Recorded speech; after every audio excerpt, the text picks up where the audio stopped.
All those chairs were leading up to Doomsday, but that wasn't the original plan. The original plan was Kang Dynasty. Well, there's a script that was leaked online, and it gets some good details on it. And the question is, after reading the details, did Marvel make the right move from going away from it? Should they stuck with that story? There's a lot of stories going on, man. One of those stories is that Zaslav wants new leadership, wants to get rid of those people that keep making the decisions that he's not happy with. And the rumors are that he's already meeting with people to get them out. True, false? We'll discuss that. I saw Minecraft over the weekend. I can't go a full review on it. There's still an embargo. I can give my initial thoughts. I can tell the story how I took my 7-year-old to go see it and give you her thoughts on it and the story of us going there. So we'll discuss that. And the box office, a working man defeats Snow White. So how did that work out in round 2? Bad news for Snow White. So that and more on the show today with myself and John Roca. So let's get into it. Apple Podcasts, Spotify, anywhere podcasts are found. We're going to take your questions, all that and more on the show today. It's Kristian Harloff Show. Let's do it.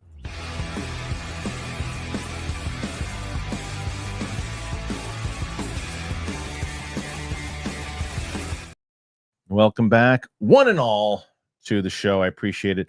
Joining me on Monday, like he always does, it's John Roca. What's up, John? How you doing, brother? What's up, everybody? How you doing, Kristian? I'm good. I'm good. How are you? Good weekend? Yes. A lot of NCAA tournament watching.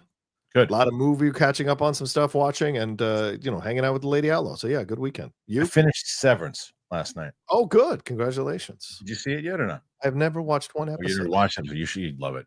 Going to catch up. I won't spoil anything, but I loved the finale. There was only one thing I didn't like about it. I'll talk about it with Roxy. And people who have seen it, right, will understand this reference with a special. I'll just say marching band. And there's a reason why. There's a reason why I didn't like it. And I'll discuss it with Roxy on the show tomorrow when she returns triumphantly to the show. I feel like The Matrix. Like, I dodge spoilers like John, what's his face, dodge those bullets in The Matrix. Yeah, sure. Yeah, it's like that's a good show to dodge bullets from, because it's like there's a lot of it's a great show. I loved season 2. And it's funny, one of the episodes that I was kind of like lukewarm on, that everybody was raving about, I actually wind up liking so much more because of the finale. Oh, right on. Yeah, in retrospect. Because sometimes they do shows where they have like these standalone episodes that have nothing to do with the shows. Like they throw these shows in there and like, oh, they kind of relate to it, but it's just kind of like this, almost feels like filler. Yeah. This standalone episode that they did, that I was like, oh, everyone's raving about this episode. It makes so much sense, and it is crucial to the entire backbone of this show. So I wind up liking it a lot more. Do you mean a standalone episode like a bank heist? Do you make like a bank heist? Is that what you mean? Oh, you mean like Daredevil? I liked that episode. You didn't like it? No, they didn't like it. It's just like it did nothing to forward the plot. It didn't in the way that like except to say, hey, Miss Marvel exists in this universe. Yeah, exactly. Yeah. I don't disagree with that. I don't disagree with that, but I liked it. I liked it. I like that show more than most. More than most. More than most. But I'll tell you what I'm so curious about is my reactions. As I was telling you, John, I took my my 7-year-old to see Minecraft yesterday. Yeah. So my oldest wanted to go because she played Minecraft and thought the trailers looked terrible and wanted to see how bad it was to see if that was the case. But she's better now, but she was getting ill and I didn't want to take her, or she was getting over being ill. So I didn't want to take her into the city, exhaust her and that kind of thing. So my little one was like, well, I'll go to eat popcorn. I was like, okay, because she didn't really know much about it. But she's like, well, maybe I'll like it. So we're watching it, and she's like, and so she looks at the posters and she sees Jack Black. She goes, that looks like Brett. I go, yeah, it does look like Brett. You're right. Well. So we start watching it and watching for a little bit. She's eating. She gets the sword. She's excited to be there because she's eating popcorn. We took a trip. We were on the train. We went into the city. We're having like, it's just a nice trip with the two of us, and taking her into this. We went to Lincoln Square. So we went there. We go. Took a cab to get there. She's like looking out the window. She's enjoying being in the city. So we're there. We're watching it for a little bit, and I go, let me see what she thinks, right? Because I'm watching. I'm like, this is not for me, and I just think it's pretty generic, and it's exactly what I thought it was going to be. So I look at her, and I go, well, maybe sometimes you watch these movies, and 7-year-olds, and I go, they like it. Yeah. I whisper, Maisie, what do you think? She looks at me. She goes,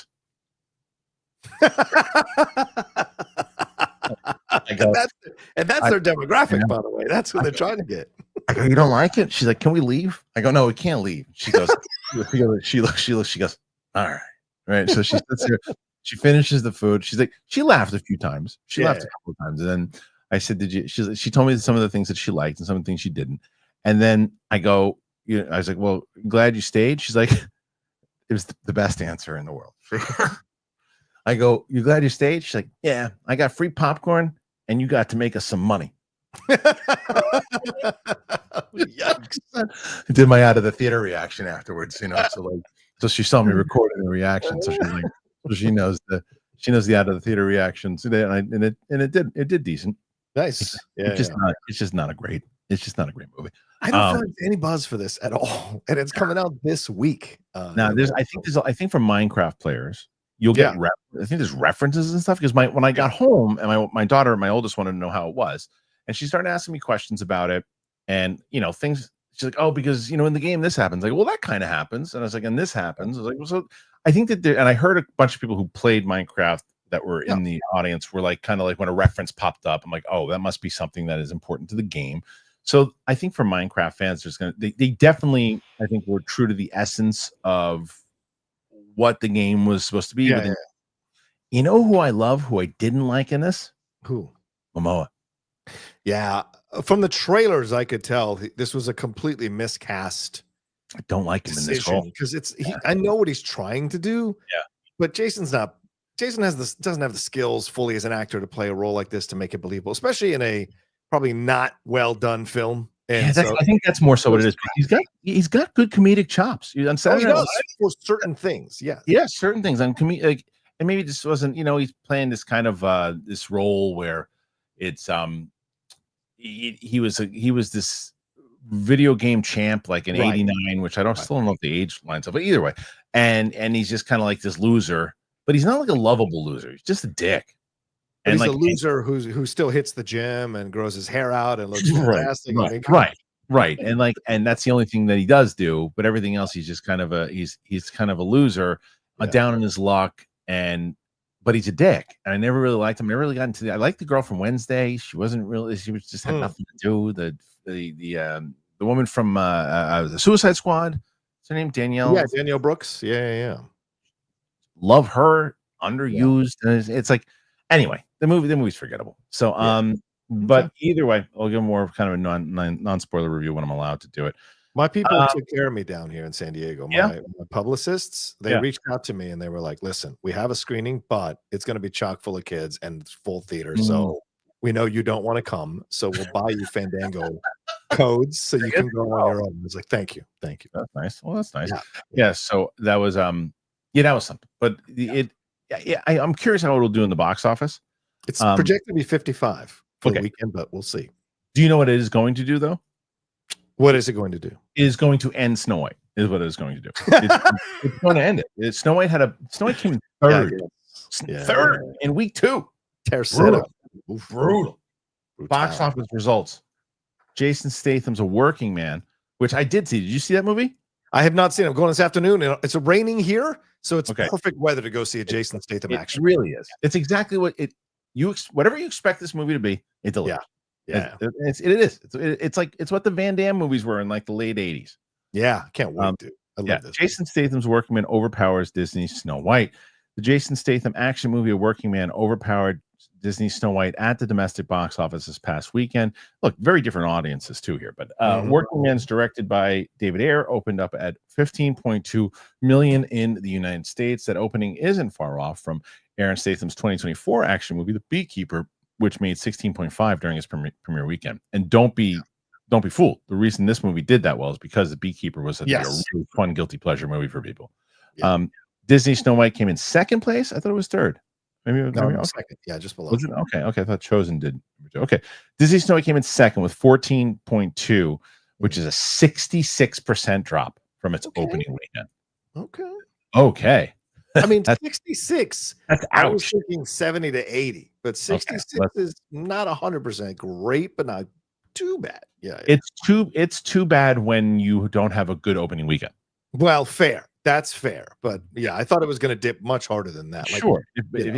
If we're looking at, we'll talk about it in a second. Hold on. Yeah.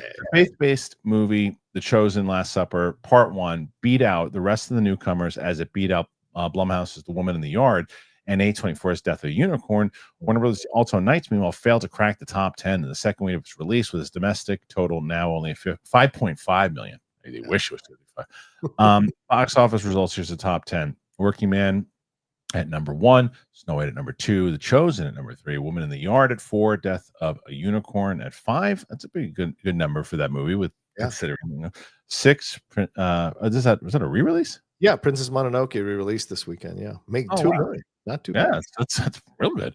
Captain America: Brave New World still making money. At so it's what's this? So 770. Is that what it made so far? 770,000 3 days. Yeah. Holy shit, 770. Okay, total is 196. Yeah. Okay, so very, very different number. Black Bag, Mickey 17, Novocaine. Warner Brothers struggling. Yeah, Warner Brothers struggling big time.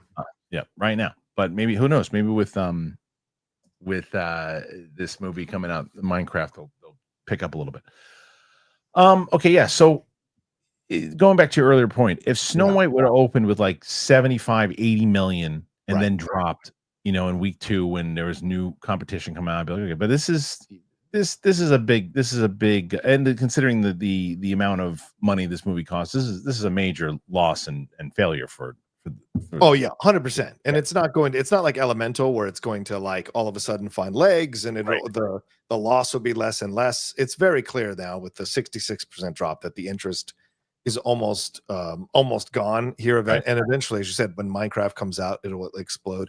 It'll still keep making its money to a degree, but it's a pretty much lost cause. Whereas like Brave New World at least finally crossed 400 million worldwide. But I don't think if this thing gets past 250 worldwide by the end of its run, I'll be surprised. which is a disaster. Yeah, absolutely a disaster. Yes. That's a disaster, because the movie itself cost what, 220? 270 is what they're saying. 270? Holy shit. Wow. Yeah, major disaster. If it, let's say 300, let's say you needed to make around at least 600.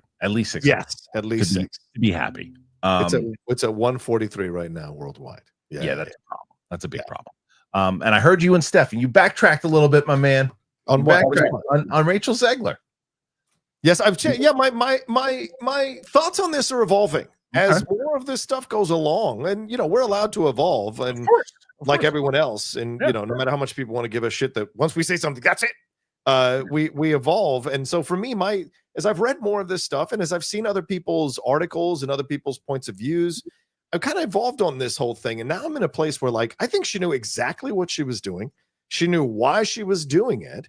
And the fact that she resisted, because I think that report came out after you and I did our show. So the fact that they tried to corral her, they tried to get a social media guru, and she resisted all of it. That tells me that she is a very headstrong person who believes what she believes. And the fact that she has become now, according to a number of articles over the last just 3 or 4 days, like a lot of people are on her side. Like they look at her as an icon who speaks her mind and steps forward and pushes back on these things. Do I agree with what she did? That's a separate conversation. But I think it's interesting to see that she's not getting buried in the way that people thought. And so I think that's an interesting way to look at her now, and she's going to be fine.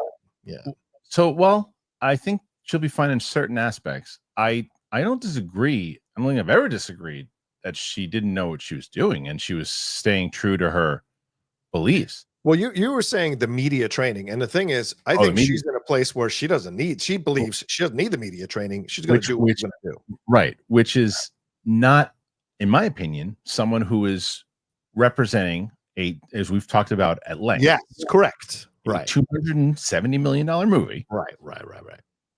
It should be tweeting because you're trying to make money. Because, as you said, do I believe that to a certain amount of a lot of people, she has become stick to your guns, do your thing. Yes, of course. But she is no longer a movie star. She is a political figure. She is a political figure now. I don't know. The back and forth. If you are a studio head right now, and let me ask you an honest question. Okay. Subtract what you think about about whether you're like, go Rachel, do your thing. So get that out of the way for a second. Yeah, I'm not even in either camp. I'm just more like observing on the outside. Yeah. But if you're the studio head and it's on your ass, yeah, right? I'm going to give you $250 million to make a movie. Yes. And on that cast list is Rachel Zegler right now. You cast her in that movie? I have a conversation.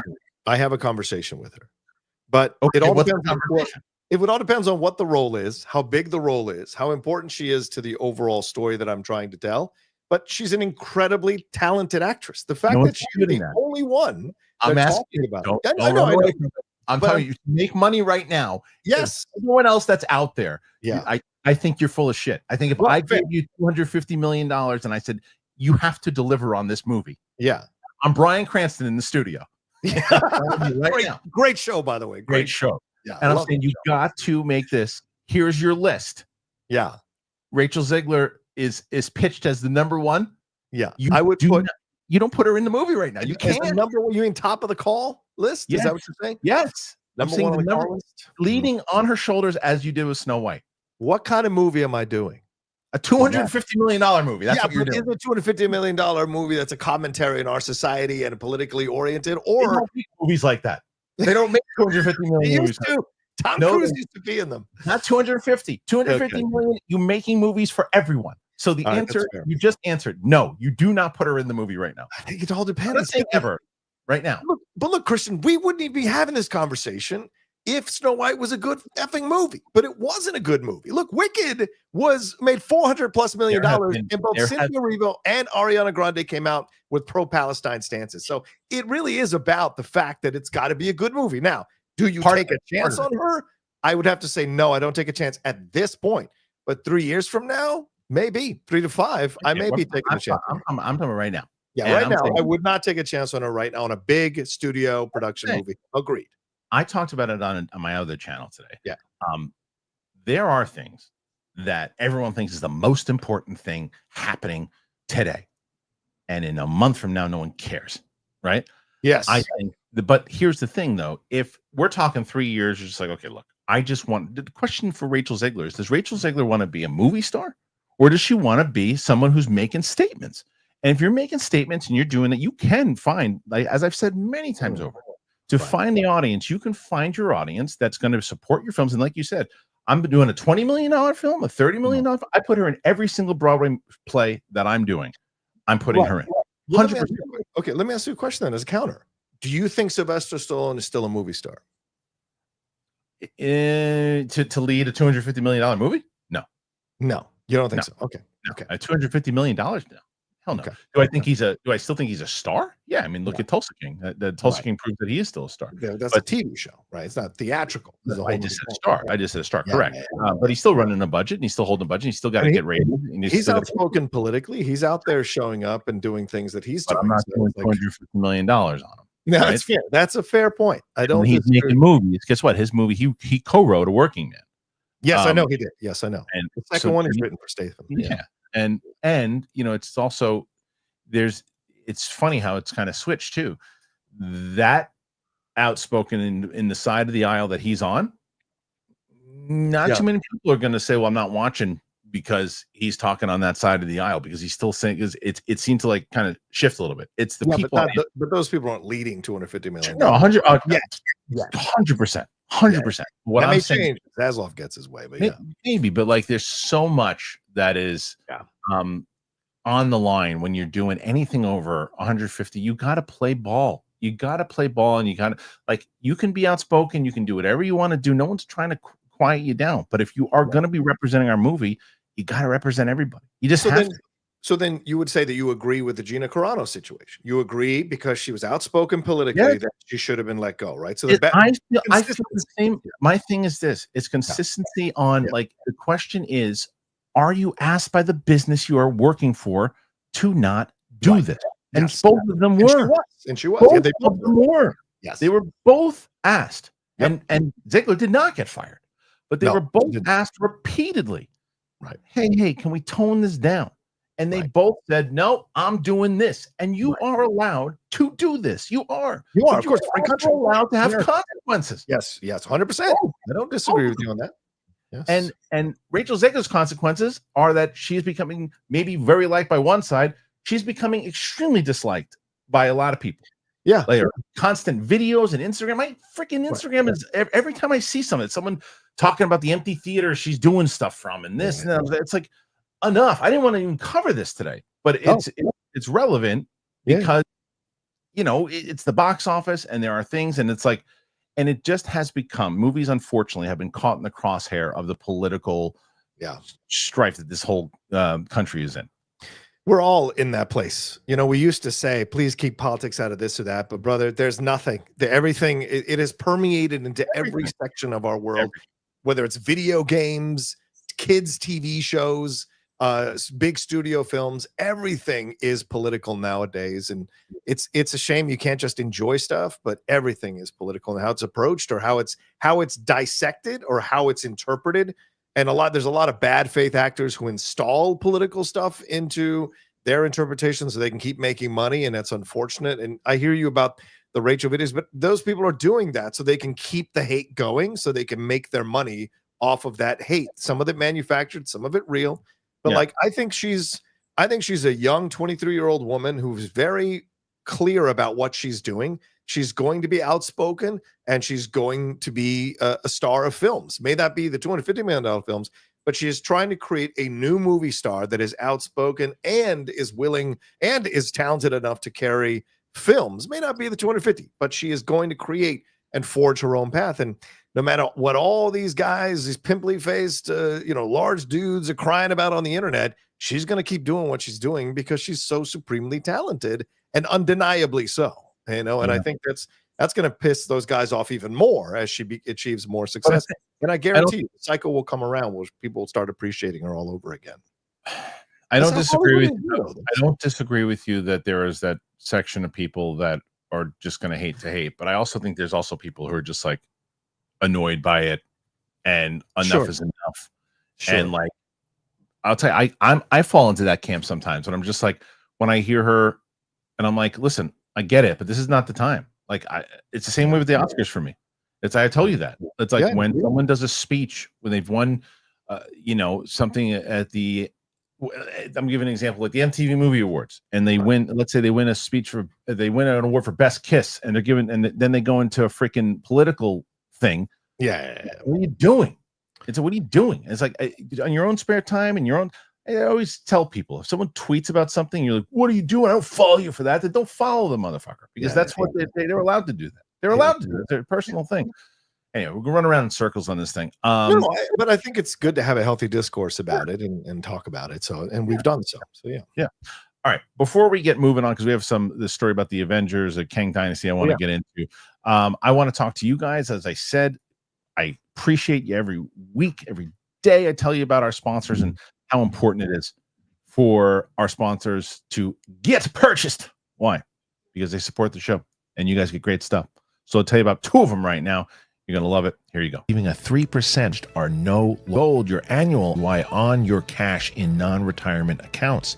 That's over 8 times the national savings average. Risk. Rate subject to change. 3% match requires Robinhood Gold at $5 a month for 1 year from first match. Must keep funds in IRA for 5 years. Go to Robinhood.com/boost. Over 8 times the national average savings account. Interest rate claim is based on data from the FDIC as of November 18th. 2024. Robinhood Financial LLC, member SIPC. Gold membership is offered by Robinhood Gold LLC. It's formed. Rula connects you with a high-quality, vetted, licensed mental health professional that is suited for you. And the best part, they take $15 per session. Rula also supports you every step of the way, from finding a therapist to scheduling your sessions to tracking your progress and dealing with insurance. They make it happen. Getting started is you got to go to Rula, RULA.com/Kristian. Take that first step towards better mental health today. You deserve. Thank you to Rula and both Rula and Robin. I probably have to give them both another run on. I don't know what the hell happened with the video there, so I'll have to do that before we get to the question. I don't know what the hell happened. Well, shout out to Rule. I mean, I think any company that's being put together to help people with mental health, it should be championed to the skies, man. So yeah, I don't know what happened. Rule, man. I don't know what I gotta play it both again because they both, I don't know, both of those things just got cut off tremendously and horribly. So yeah. I apologize for that. So I will try to find a way that doesn't happen. Anyway, so John, yes. I'm gonna play both of them one more time, and I apologize to everybody here. Please, go ahead. That was horrible, and I don't know what it is. So they're gonna look and go, "What the hell was that?" I can't even hear a damn thing that was said. So I'm blaming my engineer. Let me tell my engineer right now. Oh, no. Hey, engineer, you stupid ass! What are you doing? I'm sorry. I'm sorry. I think you're talking to yourself. I'm talking to myself. You got to find this. Before I even do that, I got to find this article now. The Kang Dynasty one is so interesting. Can't you find it while this is playing? I mean, yeah, well, I am. I'm doing both. Okay. I got it, but the problem is I have to upload. Because look, I don't know why this happens. Look, for some reason, it cut, like it gets all choppy. But I'm going to play them singularly. Here you go. With Robinhood Gold, you can now enjoy the VIP treatment, receiving a 3% IRA match on retirement contributions. The privileges of the very privileged are no longer exclusive. With Robinhood Gold, your annual IRA contributions are boosted by 3%, plus you also get 4% APY on your cash in non-retirement accounts. That's over 8 times the national savings average. The perks of the high net worth are now available for any net worth. The new gold standard is here with Robinhood Gold. To receive your 3% boost on annual IRA contributions, sign up at robinhood.com/gold. Investing involves risk. Rate subject to change. 3% match requires Robinhood Gold at $5 a month for 1 year from first match. Must keep funds in IRA for 5 years. Go to robinhood.com/boost. Over 8 times the national average savings account interest rate claim is based on data from the FDIC as of November 18th, 2024. Robinhood Financial LLC, member SIPC. Gold membership is offered by Robinhood Gold LLC. I want to tell you guys today about a new sponsor we're working with, and that is Rula. Finding a therapist you trust, it shouldn't be so complicated or cost you a fortune. That's why today's sponsor, Rula, was formed. Rula connects you with a high-quality, vetted, licensed mental health professional that is suited for you. And the best part, they take most major insurance plans. That means instead of paying hundreds out of pocket, you can pay as little as $15 per session. Rula also supports you every step of the way, from finding a therapist to scheduling your sessions to tracking your progress and dealing with insurance. They make it happen. Getting started is very easy. They ask you a few questions about what you're looking for in a therapist, things like your insurance, type of care, preference, and from there, Rula matches you with in-network providers who fit your criteria. You can book your first session and start your journey to better mental health as soon as the next day. Thousands have already trusted Rula to support them on their journey toward improved mental health and overall well-being. Head on over to rula.com/Kristian. Get started today. After you sign up, they're going to ask you where you heard about them. You got to support our show and tell them that we sent you. You got to go to Rula, RULA.com/Kristian. Take that first step towards better mental health today. You deserve quality care from someone who cares. Rula. Look at that. See? That's how you do it. Yeah. I realized I knew what I did wrong. So I edited it together because you heard the music. I edited it together this morning, and my editing program, what it does is it does 2 things. If you don't get it in time, it creates a highlight of the thing that you've just done. So chops it up. Yeah. And so I uploaded the highlight reel. I didn't upload the full thing. So tomorrow that'll change. All right, let's get into this next topic, because this is the main thing. This is the things we're talking about. This is it. Avengers, the Kang Dynasty's plot, it has been revolved. Dr. Doom is set to be the Mutant Saga's big bad. That's right. Marvel Studios scrapped Avengers. You know what? I just realized something. What's going on, buddy? Taking a break for a second. Okay. Can we talk about how the Yankees have grenades in their bats? What is going on? 9 home runs in one effing. Hey, I don't want to hear anything about the bats. I don't want to hear anything about the bats. You know why? Yeah. Because the people who made those bats, you know who they work for? The Marlins. That's right. They work for the Yankees. The Florida Marlins. That's right. So Marlins have those too. Yeah. But they are hitting grenades. And then, and meanwhile, Soto's sniffing farts in the Mets dugout. So anyway, Soto's getting mad at the umpires instead of hitting the ball. So yeah, it's hilarious. So today we're shooting our final reactions for WandaVision. The last 3 episodes, me and Sam. She's a diehard Met fan. I am going to find a way to make some Soto jokes on the way during it. I'm going to throw in so many. want to get. I'm going to shoot him. Stop. So I'll do that. Anyway, back to the article. The Mets you tassel the hair of the Mets. Oh, it's so cute. Look at that series. Oh, I'm not going to lie to you. I like going to the Mets games because Shea's a great stadium. Shea Stadium's a nice stadium. Shea doesn't exist anymore, my friend. Oh, what is it now? City Field? Yeah, City Field. Yeah, City Field is a great stadium, and I went to Shea. I liked it. Shea was great, but City Field is a really nice stadium. It is so much easier. I'm actually going to the Yankees versus Mets at Yankee Stadium in May, but the stadium is so much easier for me to get to the City Field. And I go with my friends. I have a couple of beers. If they win, great. If they lose, who cares? I don't get stressed because I have no real big investment in. I'm just watching the game. And I just go and I have a good time. Last time I went with two of my friends. We had really good seats. We just hung out. And that's what I like to do. It's like a relaxing thing for me going to City Field because I don't have any. I just like going to the games.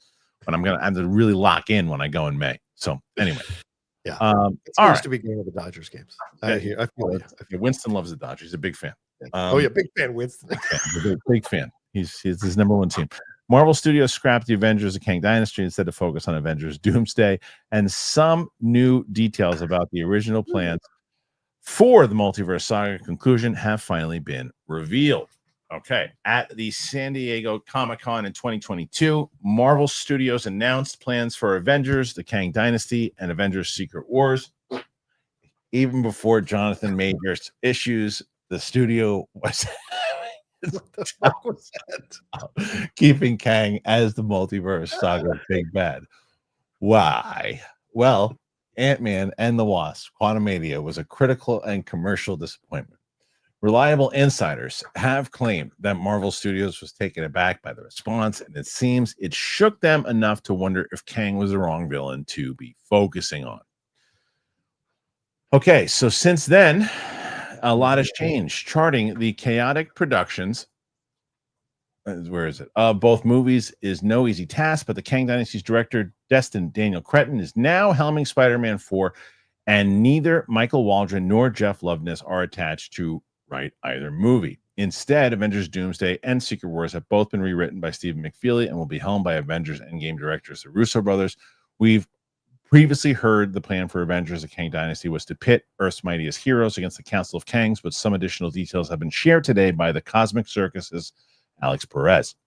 According to the Scoopers, separate Avengers teams set out to battle Immortus, Centurion, and Rama-Tut, the three Kang variants teased at the end of Quantumania. However, the Conqueror variant was going to return from the Beyond in the third act to take revenge against his doppelgangers and become he who remains. It's unclear what would have happened from there heading into Avengers Secret Wars, but with history repeating itself and the multiverse once again being destroyed, we've heard surviving heroes from several different realities were set to battle the Beyonder in the Void. It said that Dr. Doom was never part of Marvel Studios' original plans for the two-part Multiverse Saga. Instead, he and others were to be revealed as being among those removed from the timeline by Kang to ensure that they could thrive.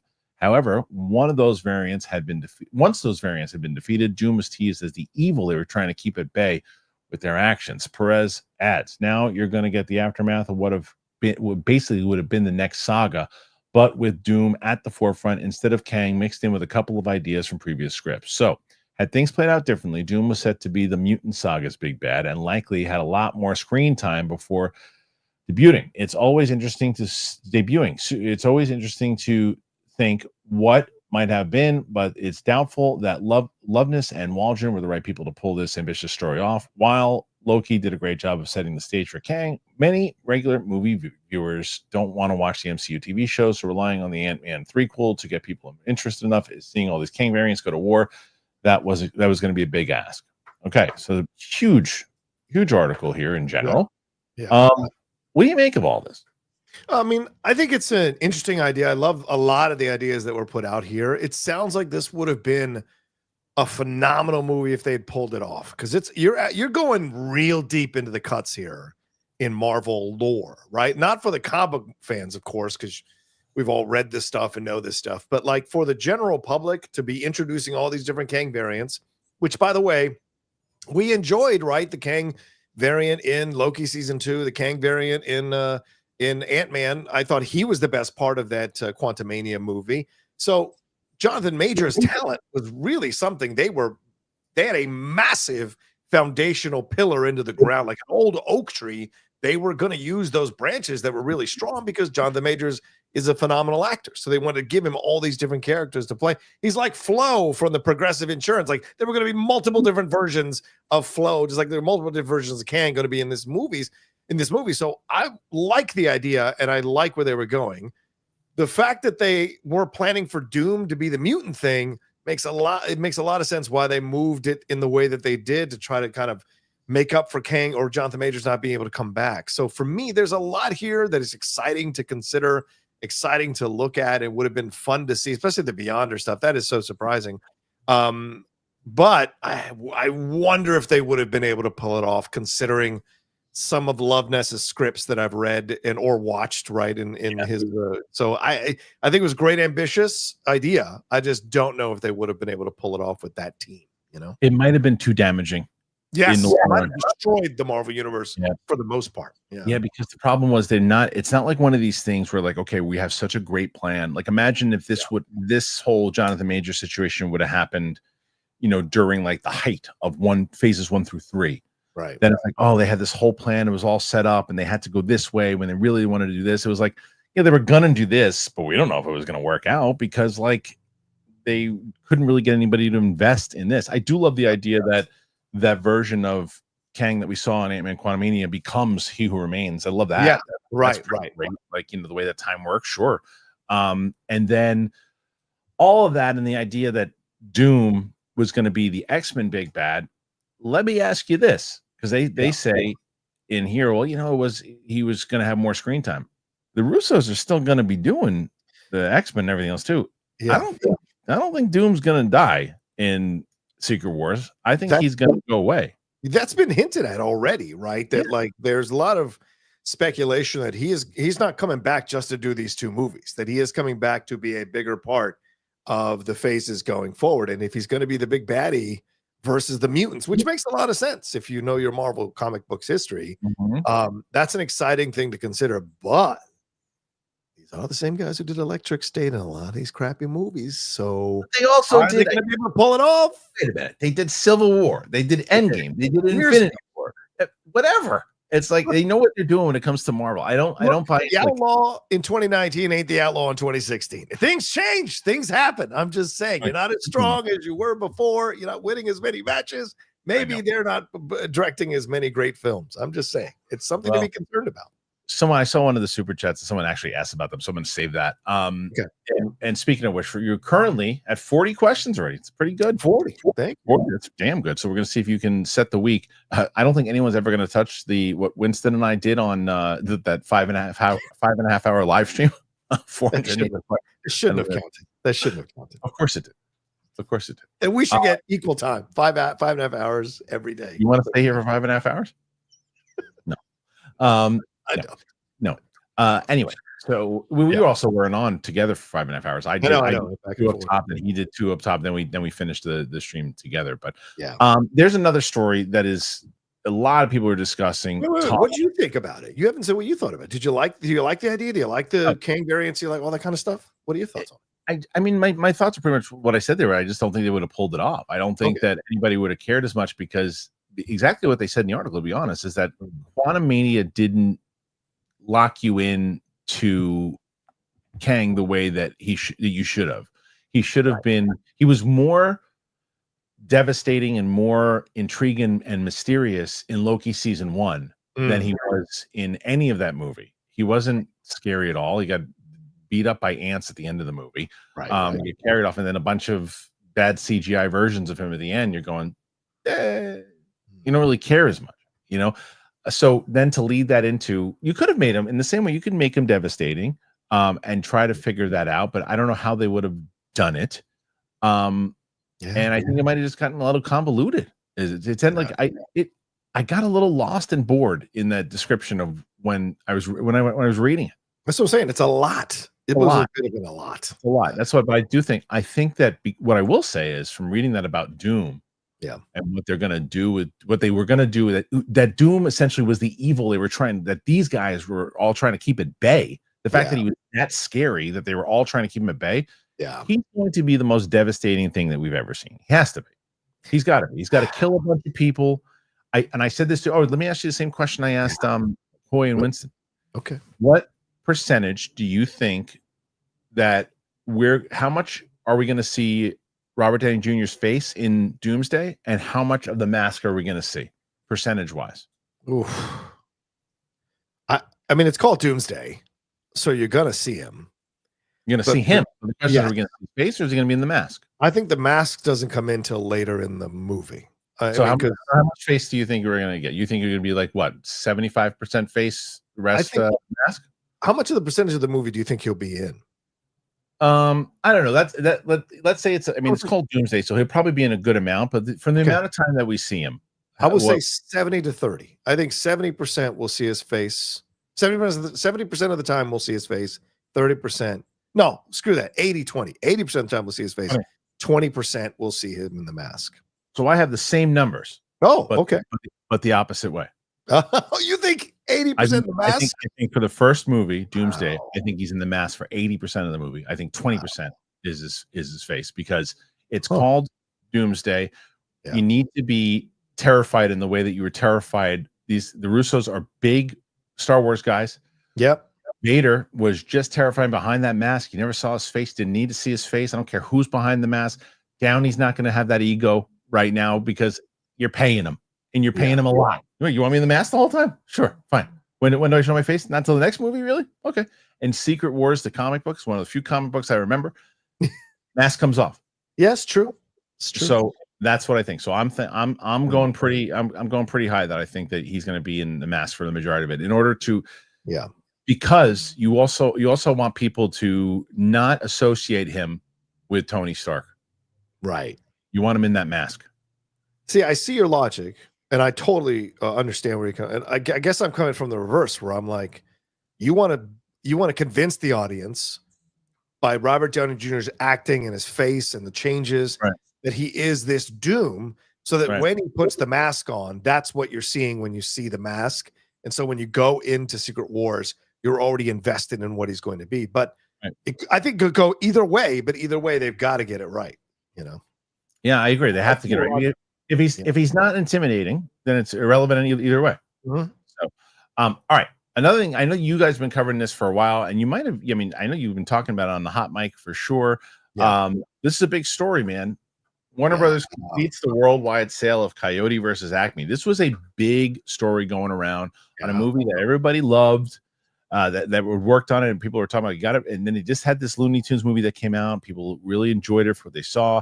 Warner Brothers has completed the sale that Deadline talked about a few weeks ago for their previous shelved Coyote versus Acme movie. Catch Up Entertainment today confirmed their completed deal for worldwide rights to the live-action animated hybrid film that brings Looney Tunes character Wile E. Coyote to the big screen. We had the deal pegged in the $50 million range, and the film is expected to get a theatrical release in 2026. Gareth West, CEO of Catch Up Entertainment, said today that we're thrilled to have made a deal with Warner Brothers Pictures to bring this film to audiences worldwide. Coyote vs. Acme is a perfect blend of nostalgia and modern storytelling, capturing the essence of the beloved Looney Tunes characters while introducing them to a new generation. We believe it will resonate with both longtime fans and newcomers alike. Directed by David Green, written by December scribe Sammy Birch, the film was produced by Chris DeFaria and DC Studios co-boss James Gunn. The film is based on the Looney Tunes characters in New York humor article Coyote vs. Acme by Ian Frazier. Will Forte, John Cena, Lana Condor, and Tone Bell star in the movie, which follows Wile E. Coyote, who after Acme products fail him one too many times in his dodge pursuit of the Roadrunner, he decides to hire a billboard lawyer to sue the Acme Corporation. The case pits Wile E. and his lawyer against the latter's intimidating former boss, but a growing friendship between man and cartoon stokes their determination to win. Despite test screening well, the project became a high-profile casualty of WB cost-cutting 2 years ago and had been sitting on the shelf for more than a year. The studio reportedly screened the movie to a string of buyers in early 2024 with a price tag of around $70 million, which is how much the film is said to have cost. Studio sources claimed to us that they didn't get any offers at the time. Shelving the movie put noses out of joint with talks of a potential tax write-down. Among those dismayed were Lego movie director Phil Lord. The film star Forte called the move effing bullshit. The Coyote deal by Catch Up marks a significant and record outlay for the company, whose previous releases have included Michael Keaton star Goodrich comic book reboot Hellboy, The Crooked Man, Ben Affleck thriller Hypnotic, and Michael Franco's Jessica Chastain drama Memory. Catch Up last year rescued the same studios the day the Earth blew up, a Looney Tunes movie. How did that movie do? It's okay. It's not doing that well. It's not doing that well. Okay. No. So it's like Catch Up Entertainment to me is going to be the good guys in this situation no matter what. Sure. The question is, like, so my daughter says to me yesterday, my 13-year-old, they've been advertising Mufasa, right? So yes.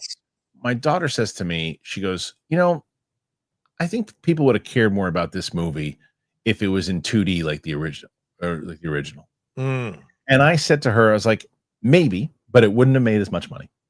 Right. And she's like, yeah, but, and she'd asked the question that, you know, you hope all innocent people would ask. And it's like, and she said, and she goes, yeah, but isn't it more important to make a good movie than to try to make money?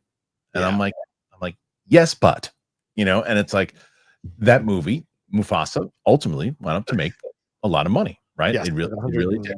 20 million so far. It did. The question is Looney Tunes so far out of the public, you know, that needs to go to the movies interest that it's just going to be hard, because $50 million to buy this, if it hits, is a great tag price. Sure. I mean, they wanted 70, you got it for 50. And if you have the kind of money to do, and you don't like, look, if you can have the conversation in your boardroom and say, hey, we're paying 50 for it. We're probably going to make like 30, but we'll own it. You know, we'll get the rights to any merch or anything else that we need to do, the rights when we put it on streaming and those things. And we'll eventually make some money back on this thing, whether it takes 3 to 5 years, but at least we're the good guys. People will know us. And now our name, who the hell had really heard of Catch Up Entertainment until recently, you know? So I would say that it's a good move on Catch Up, even if they don't make a profit. I think it's a good move by them. I don't think it's going to be, especially if you do it for $50 million. What about you? Yeah, you take a chance on this. I understand why. But I mean, a lot of people asked, where the hell are they getting $50 million? Because as you ran through those movies that you're talking about, none of those things were big box office successes. In fact, some of them underperformed. Goodrich, I know, barely did anything. It's already on Max. So it's like this thing of like, where did they get the 50 million? So that's where the question really comes, and I hope one of these websites, one of these entertainment sites with their journalists and reporters investigates where they got this 50 million to buy this film. Are there people who are involved with the movie who are maybe contributing to get to the 50 million so they could buy the situation? Is it a public relations thing? What is the logic here? Because as you were saying, the Looney Tunes film only is at 10 million right now in the box office, and it was a $15 million movie. So it's not great. So, and it's probably not going to, it'll probably barely make 15 to 20 tops. So you look at the $50 million you're spending on the hype around this movie, man. Like if the movie comes out and there's like middling reactions, it's going to be interesting, because everyone who's talking about it are just creatives. No critics really of note have seen this movie in large amounts in order to give an honest assessment about the film. So I'm in a place of like, well, let's see. The fact that they're pushing it to 2026 is interesting as well. Like, is the film not done? I thought the film was done. Is it post-production, or is there not a room in the schedule for this thing? Because you just made Warner Brothers just made a bunch of moves, moving stuff further down and into 2026. So although they're not going to be the main studio anymore, Catch Up, there's clearly places to put this movie at. So there's a high bar that this thing has to clear. And I don't know that people are clamoring for a $50 million Looney Tunes movie. I just don't. Right. You know? But even that movie, the one that they just did, even if it hit 10 plus 15, right? That was kind of my earlier point. Over the next, 3 to 5 years, with the amount of time it's on streaming and other things and licensing it and doing that, you'll probably make money back and then make a profit out of it. If it was with the Looney Tunes one? Yeah. If you already hit 10, you'll probably crap out at like 12 in the theater, 13 in the theater. You'll eventually make some stuff, because the marketing wasn't, how much marketing I barely saw anything for that. Barely anything. So I bet you they'll wind up making money on it. But 50 is not 15. That's a lot. But I'm telling you, I think that you go into this, it's like you go into Vegas. You're going to lose. You're going to lose. It's a matter of, do you win in the long run? That's the question. Yeah, and they don't have any real big stars other than Cena to promote it. Because Will Forte, yes, people know Will Forte, but he's not a big theatrical movie star. It's Cena who's going to do a lot of the promotion for it. Yeah. I totally agree. All right, last thing I want to discuss before we get into the questions here. Heel Cena. We should discuss WrestleMania before we move on past. But all right, so I mentioned this. Speaking of Warner Brothers, Zaslav meets with potential Warner Brothers chiefs. Warner Brothers Discovery CEO David Zaslav has reportedly started meeting with candidates who could replace current Warner Brothers Pictures studio Michael DeLuca and Pamela Abdi, reports Bloomberg. The trade says talks with these potential successors are very early and only at informal stage, with a final decision on the future of DeLuca and Abdi not yet made. However, Robert Gibbs, the spokesperson for Warner Bros. Discovery, said in a statement to the outlet, the rumor of an imminent leadership change at the studio is not accurate, meaning we didn't want DeLuca and Abdi to see this. No. Because their contracts expire in 2026. Zaslav hired the pair to restore the standing of Warner's in 2022, but Warner Brothers Pictures had struggled on the time since, and more recently has been several high-profile disappointments. Zaslav has been under pressure to shore up his company's share price, and so has reportedly been concerned over the movie studio's spending on titles with uncertain commercial prospects. The next release for Warner's is a Minecraft movie, which opens, the Kool-Aid movie, I should say, which is on Friday and is projected to bring in more than $55 million domestically. First reactions have started online today. It's just the film is quirkier than expected, with some surprise to enjoy it, others seemingly loathing it, and all seem to quite like Jennifer Coolidge's romance.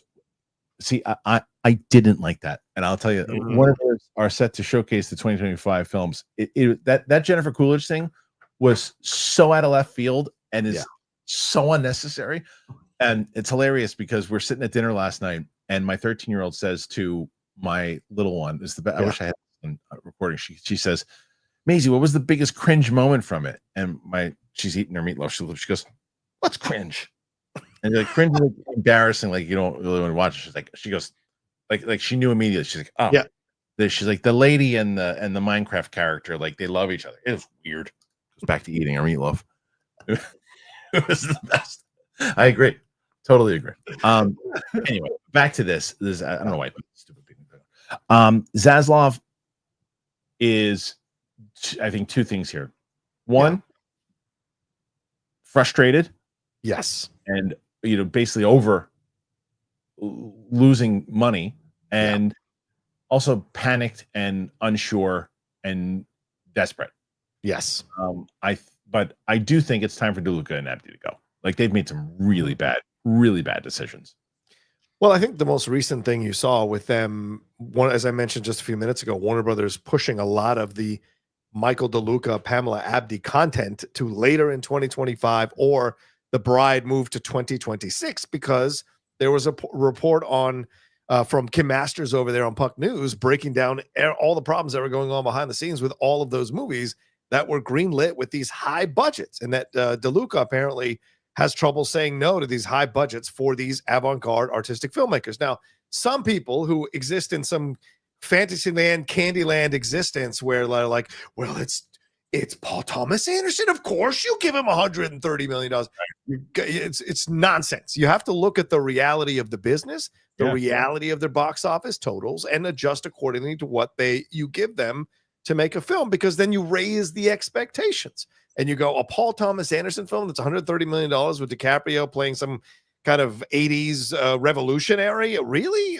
So there's questions to be asked. Do we need a musical about the Bride of Frankenstein that's $100 million plus, directed by Maggie Gyllenhaal, who's directing her second film?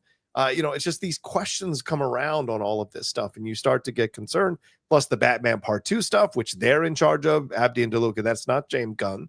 That is Abdi and DeLuca. So I think there's a lot of drama behind the scenes going on here. And I think Zaslav wants to get people in there that he can control, that want to control the budgets, and because he wants to streamline this thing to eventually sell it. And so that's the issues that are going on there. It's creatives versus business, which is always the battle, except Zaslav is very clearly a business guy coming out of TV. And I think there's issues going on there with the battles with behind the scenes, and the James Gunn stuff is an X factor in all of this as well. I'm so curious how this is going to pan out, because it's like, you got to get those decisions of, I'm telling you, everybody should watch the studio show. It really is so accurate how it works. I mean, even I remember certain conversations when 20 years ago when I worked at Warner Brothers, and it's like the type of things that are being said, the way people make decisions, certain executives and the way that they make decisions, it's like laughable and it's comedy. So I understand why they're doing what they're doing. And there are certain things that it's just so relevant to what's happening today. But yeah, this whole thing, it's like, look, it's what we talked about before with the Ziegler situation. You're running a business. Yeah, it's a business and you're trying to make money. And it's like, and I saw Snyder posted that thing, like what you can't do. And this is the other thing that drives me nuts. There are a lot of times, look, sexism, racism is real. Like it's real. Sure. Like it is real and it happens all the time. But when you just casually throw it out that that's the reason behind something, it's damaging. And what I mean by that is I think Abdi was talking about the Maggie Gyllenhaal thing.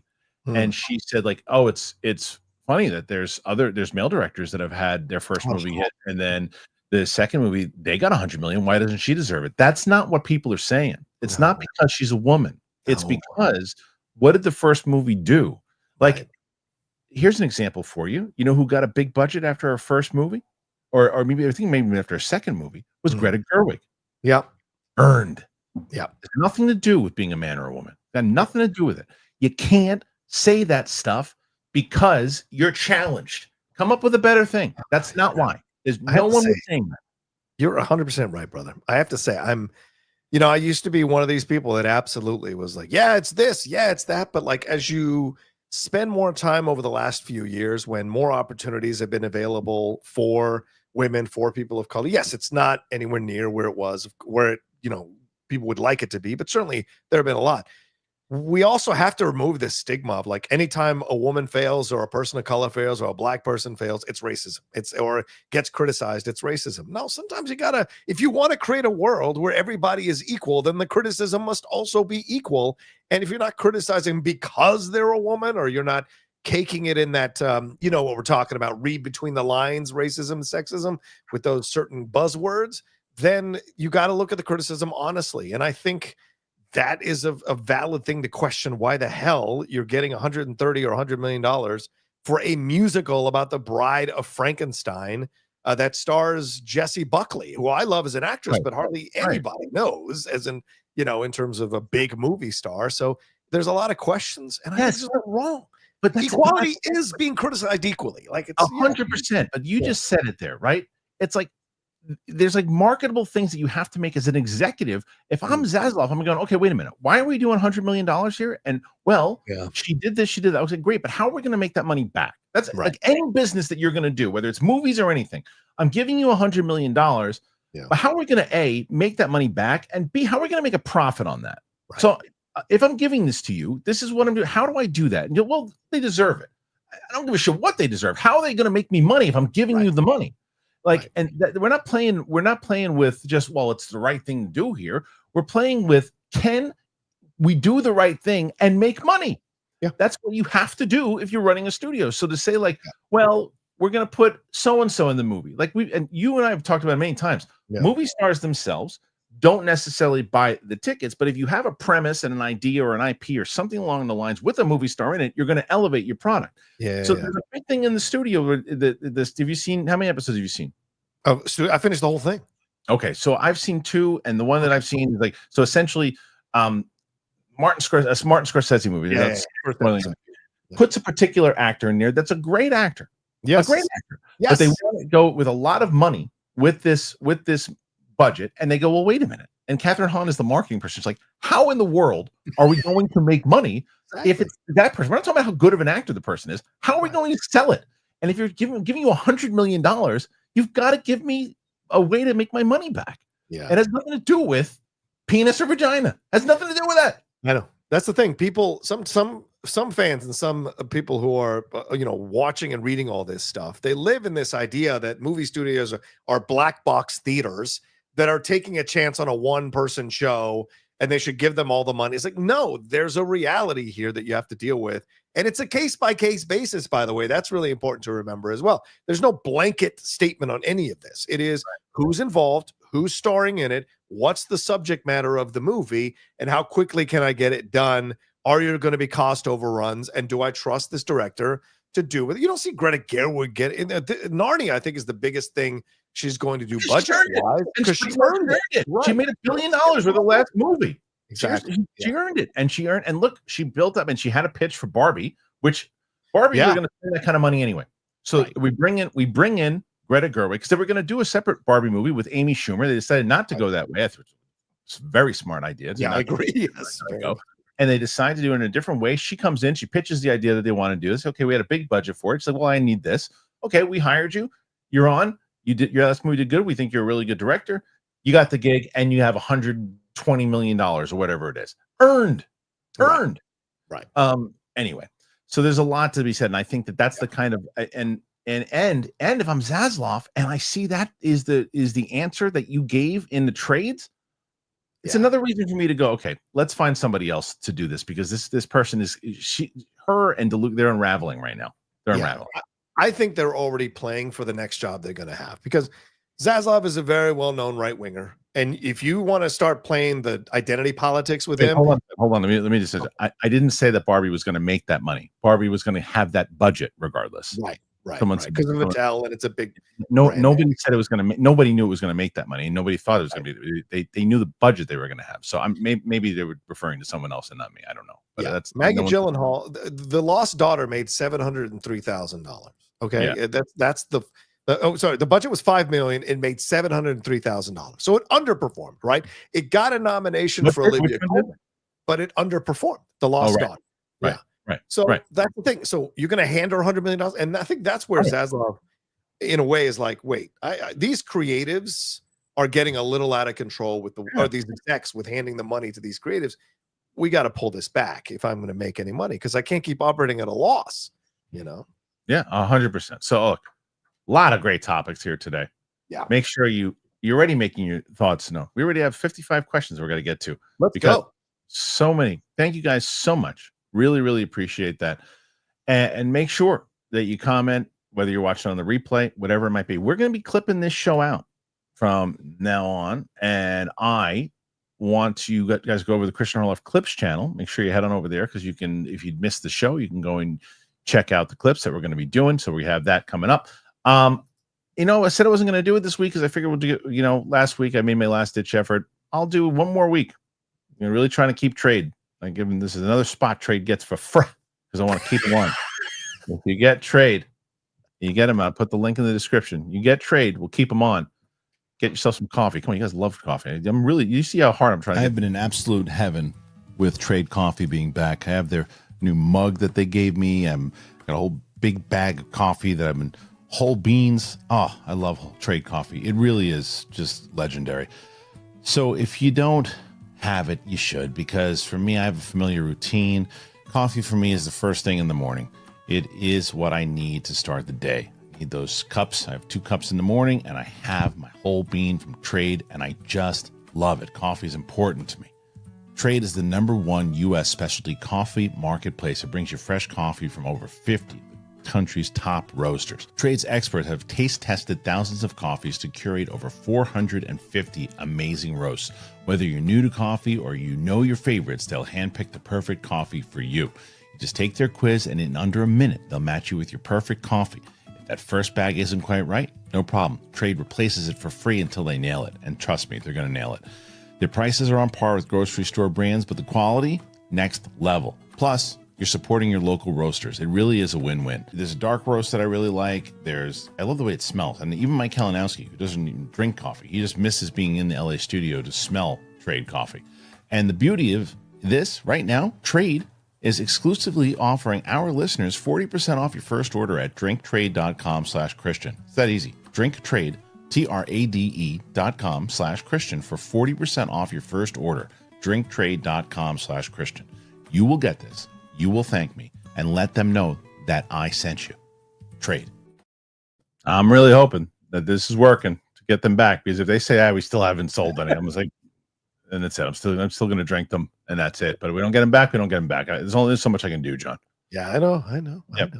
What's going on in your channel, brother? Before we get into these questions right now, let's see what's going on in the Outlaw Nation. It's the Outlaw Nation, buddy boys. Come on over and hang out with us there. YouTube.com/John Roca says, I think I'm going live tonight at 7 p.m. PT Tomorrow's Nelly the Outlaw's birthday, so I gotta get her some gifts this afternoon. So we're going shopping. But 7 p.m. tonight, come and hang out with me live. We're going to talk about all this stuff, plus the John Boyega story, which is a massive comments we dropped this morning on the first episode of that number one on the call sheet or something like that show that's out on Apple TV. A lot of comments about Star Wars, a lot of comments about his role in it and all of that. So we'll talk about that. We'll do some reviews of stuff that I've been watching and get into some of these other stories and touch on some of the stuff we touched on here today, get a little more deeper into it. So come and join me tonight. But we got the hot mic coming up this week on Friday because Jeff's at CinemaCon. So put that in your calendars. Geek Buddies twice this week. We just had our Jedi Way drop over the weekend with me and Laura Kelly talk about all kinds of things with Andor season 2. And just a lot of stuff happening there on the channel. Come and hang out with us there. Boom. All right. Let me get. I can keep going. Okay. No. Want to make sure you guys do it. Make sure you guys go and check out John right now. We had over like 1,500 people watching live today. It was great. So now we're at 1,300 questions. Here we go. You guys, by the way, we're at 57. Can you get John 100 today? Let him start the week out good. Doug, the developer. With adolescents taking the world by storm, what shows, movies have made you most nervous about what's to come as a parent? Roka, just pretend you're a dad. Well, the good news is I don't watch adolescents. I didn't see it. I didn't watch what's the Euphoria. I don't watch those things because I like my mental health. So I'm not going to see those movies. So how about that? I'd recommend it. Oh yeah, is that good? It's so good. It's the best show I've watched this year. And best who's in that? Stephen Graham. Remember him? He was the sidekick for Jason Statham in Snatch. He's also the guy who plays one of the Italian mobsters going up against Pacino in The Irishman. And he's a really good actor, man. Fantastic actor from Liverpool. And it's all British actors. And every episode is shot as one shot. Mm-hmm. It's only 4 episodes. And it's about a 13-year-old kid possibly killing a female classmate of his. Okay. And it's a commentary on masculinity and commentary on the systems that raise our children and people as parents raising their children, how difficult life is right now to do that. Okay. So yes. It's a really good one. Okay. Yeah. Did you, speaking of TV shows, did you start watching, is it Mobland? Is that the name of it? The one Mobland last night. Yes. Hell yes. I started watching. Yeah. Oh my God. It's so good. Yeah, Tom Hardy, Helen Mirren, yet again in another Paramount Plus show, and Pierce Brosnan, all really good. But then there's a bunch of British actors that I've seen in a number of things. So like Patty Considine, who's in House of the Dragon. Yeah. There's so much good talent throughout this, and it is so well done. I'm going to reach out to Paramount today and see if I can get the whole season as screeners. This first episode was amazing. So yeah. Okay, I want to see it. Carlton Rudder, what's up, Carlton? London calling. Love Minecraft. Seeing the movie? Hell no. Looks like a fart box. John, did you buy AC Shadows? And it was Assassin's Creed. Yeah, the indie game on PS5. So I'm waiting for it to drop down a little bit, but I will be buying it soon because there's like 3 games I got to get: the Tiger Woods game, the Assassin's Creed game, and then the WWE game, the new WWE game. So my Twitch will probably be firing up very soon and blowing some dust off that. Hank Pym, yeet.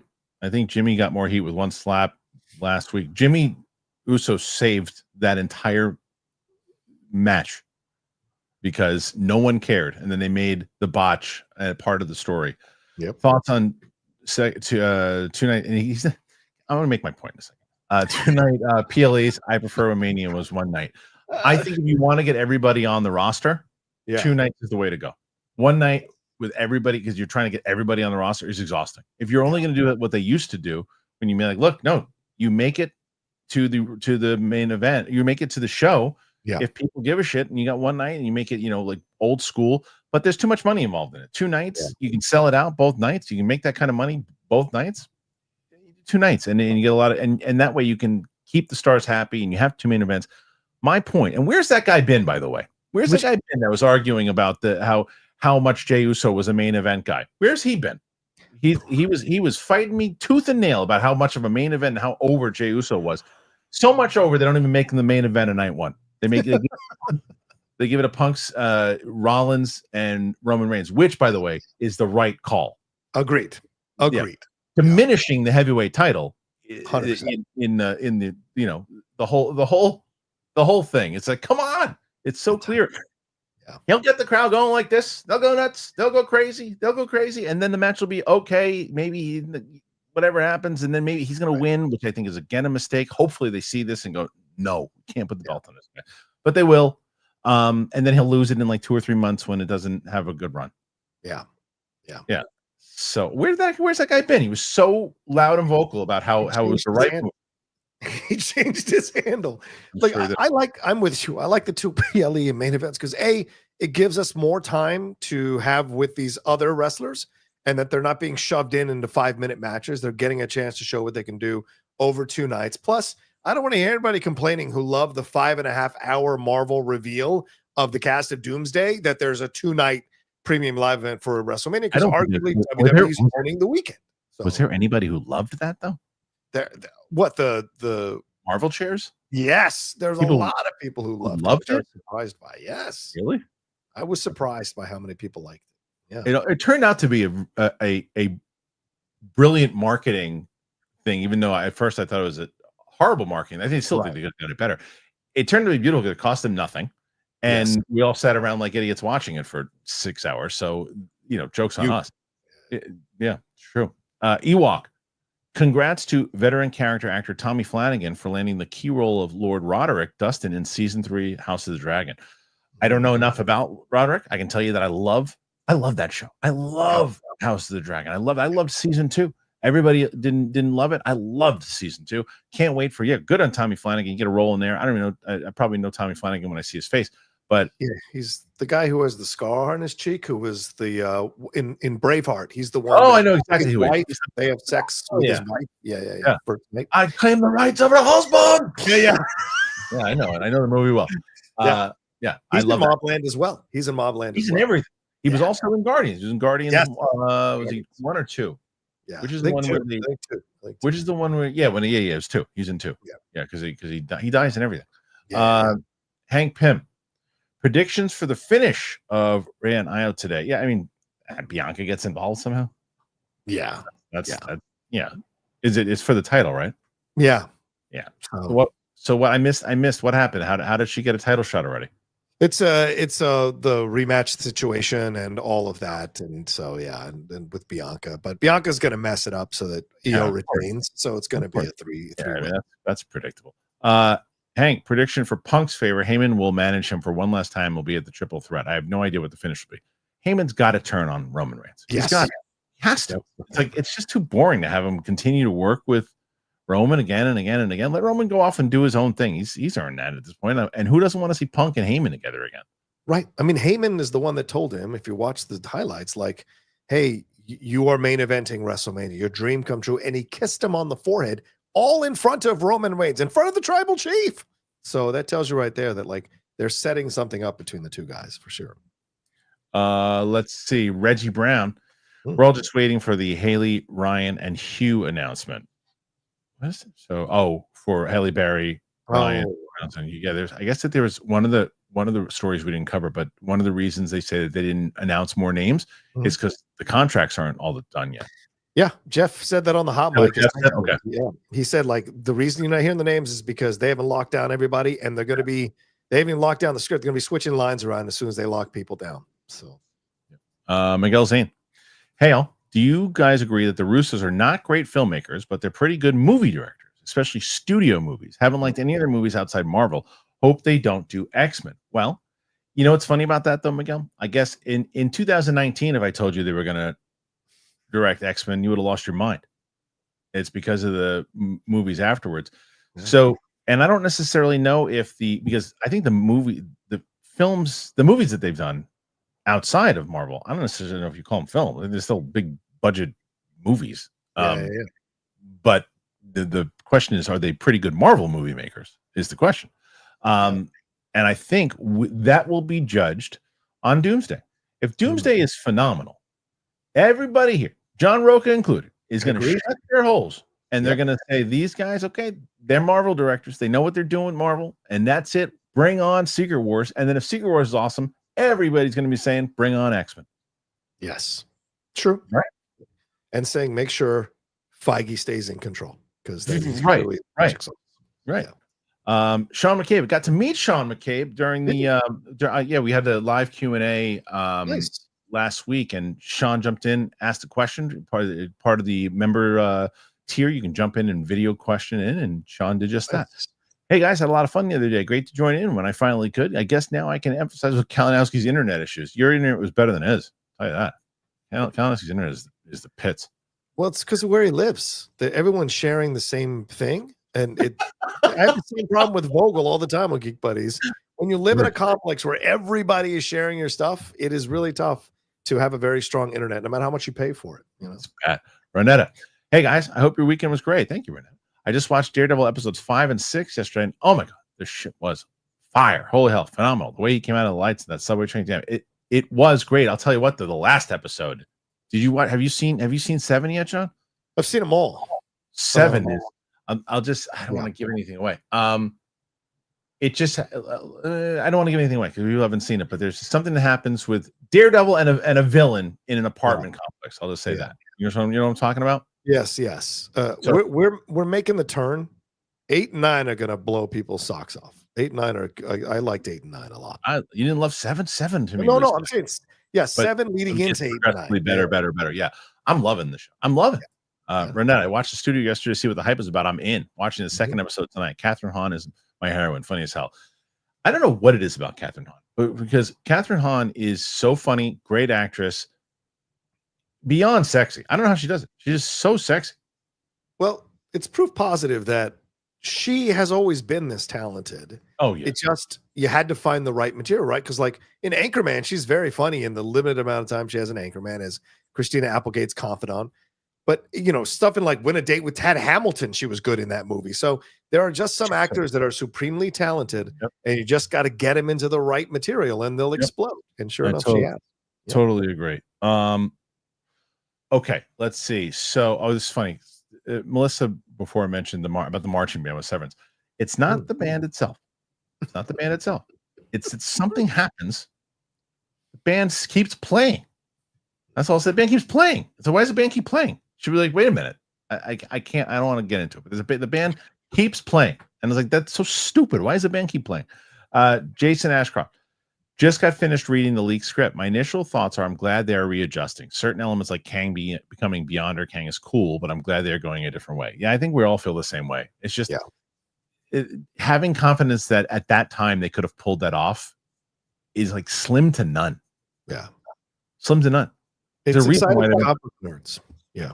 Yeah, there's a reason though they went back to get the Russos because nobody could crack this shit. Yeah. Jason Ashcroft again. While reading it though, they included Miles Morales. Was Spider-Man 4 supposed to come out before Kang Dynasty? I wonder if that element remained for Spider-Man 4. Thanks, guys. I think Miles is going to wind up showing up in the new Spider-Man movie. Yeah, I think so. I think they're going to try to. They really should keep that quiet though. I mean, Jeff will probably get a hold of it or something too, but they need to try to keep it quiet. I mean, look, Jeff was sitting on that thing that blew up around Superman over the weekend. Yeah, I didn't pay attention to it. They announced like who Jor-El was, right? I don't want to know. I don't want to know. Jeff knew that days ago. We talked about it off the mic, off record, but we weren't going to do it because Jeff said, I don't want to spoil things.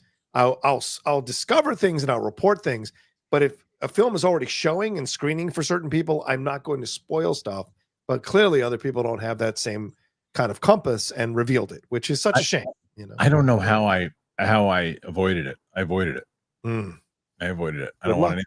Yeah, I know. Probably by June or July, right? By July, I don't know. Jason Ashcroft reminded me of Duel of Fate script. Interesting ideas and concept. Horrible dialogue. Overall, I'm glad we're moving on from the script. Yeah, but the difference is Duel of Fates wasn't replaced by anything with any better dialogue. Fair. That's the difference. Hopefully the dialogue is a lot better here. Somehow Palpatine has returned. Ridiculous. Stephanie, March 30th was the 35th anniversary for the OG Teenage Mutant Ninja Turtles. That's crazy. Love that movie. So did I. Power. Do you know that was Ethan Irwin's original entrance song in I didn't know that. Turtle Power. Would love to see a darker version like that again, closer to the comics, as would I. Although I liked the last, was it the last live? No, they didn't do a live action. What was the last live action one they did? I don't remember. You think the OG Teenage Mutant Ninja Turtles is dark?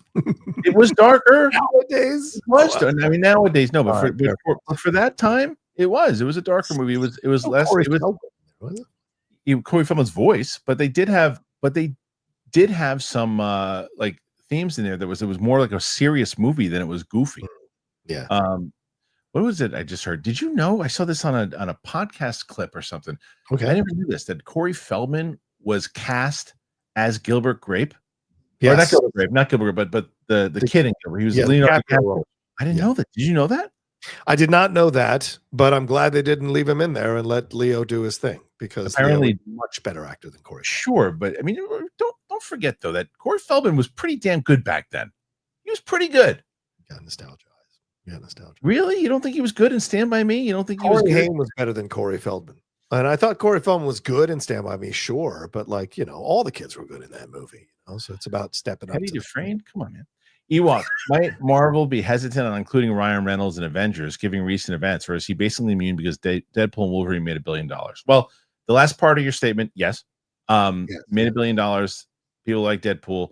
And by the time that movie comes out, as I meant in my earlier point before, that will not be the topic of the day anymore. Yeah, I agreed. That'll be settled. Yeah, that's why they're both trying to get out of that lawsuit, because they know they're sinking like stones right now. But look, you can't deny Ryan's power if Channing Tatum is showing up in Doomsday. Right. Right. Mike Joyce. Yeah. I don't understand people's dislike of Morgan Wallen. Correct me if I'm wrong. Hasn't he just done a bunch of dumb things when he's drunk? Let me ask you a question, John. Yeah, sure. Who's Morgan Wallen? So Morgan Wallen is a country music.